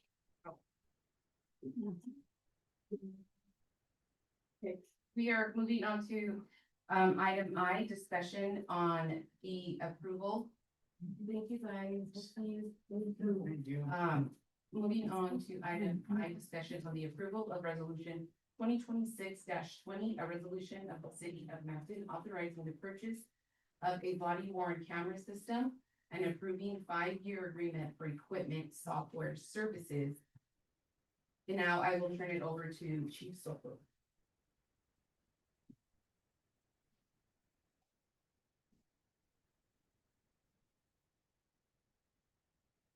Well, I started a little over a year ago. That was one of the things when I started, I was very, very surprised that the officers didn't have body cameras. I think we're the only department in the whole valley that doesn't have them. And the reason I think it's a great tool, and it's been proven time and time again, you know, it keeps officers accountable to the community if something happens. And that way, if somebody from the community comes to me and says, hey, your officer treated me like this, I can always go back and look at the footage and there's no question. And vice versa. If a citizen is making a complaint against my officer that is not true, I can do the same thing. But it also, you know, when they're doing their job or we're doing our job, you know, something happens, you know, whatever call we're on, it tracks everything. It tracks everything we're doing. The moment they get off their car and they're contacting a community member, they're required to turn that camera on. And I just think it's an accountability issue. Right now, not saying that my officers and I are doing things that we're not supposed to, but I just never want anything to be questioned as far as Mountain Police Department's integrity. So if it is, then I can do something about it. Right now, when something like that happens, and it's a he said, she said thing, I'm sorry, unless there's proof that my officer did whatever they're being accused for, I'm gonna back my officer right now. Unless I don't have something that is tangible that I can, you know, show that the public citizen is correct in whatever they're accusing my officer. Right now, I don't have that. It's just words. But with those cameras, it would allow us to do our jobs to serve the community as well in a better manner. And like I said, I think we're the only department in the valley that doesn't have them. And body cameras have been around for years already. So What is the cost on that? the cost is, I believe, for the total cost, I believe it's 28,000. 30,000 for 5. Yeah. Yes. And that includes the cameras plus the software that comes with it and. But there, it's 5-year contract, so we don't have to pay all the money at once. It's 5 installments. How many? I thought you said you didn't have money. No, the. Yeah. Go ahead. I think it's already in the budget. I was gonna ask Jameson. Are these numbers calculated with that's already in the budget? Yes, there were certain things, this is through Axon, correct? Okay. There were, the chief provided me with certain estimates when Sophie and I were putting the budget together, and I believe this one was included. But also, this is one of the, I just want to point out, because you saw on my presentation how much services have gone up. This and the flock cameras and a program called Lexipol, there's a ton of things in the policing world that we've been able to add that have helped with the safety in this town, and this is one of them. And when we're dealing with less officers, officer safety and safe communities is more important than ever, and $6,000 a year is affordable for that. It's 30 to purchase them and 6,000 every year after that. No. No. 6,000, oh, we're gonna pay it in 5 years. Yes. Yeah. 6,000, we're gonna pay. And that includes the installments. It's installment. That's the camera and the service. Yes. Oh, that's cheap. And then I believe the chief also applied for a grant to help pay for this. Yeah, we applied for a grant through Legends. We haven't heard anything yet, but again, like I said earlier, we can't count on.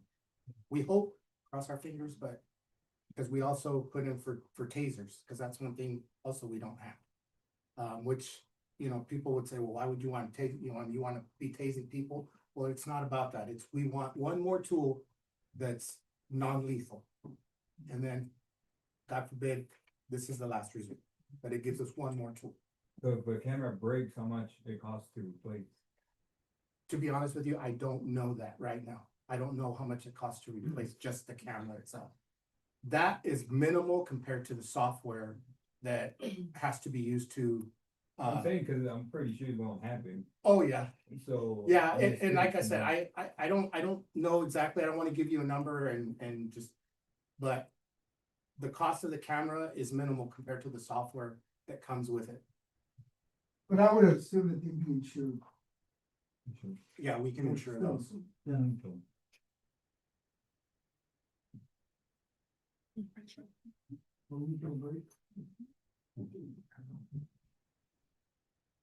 I have a good night. Thank you.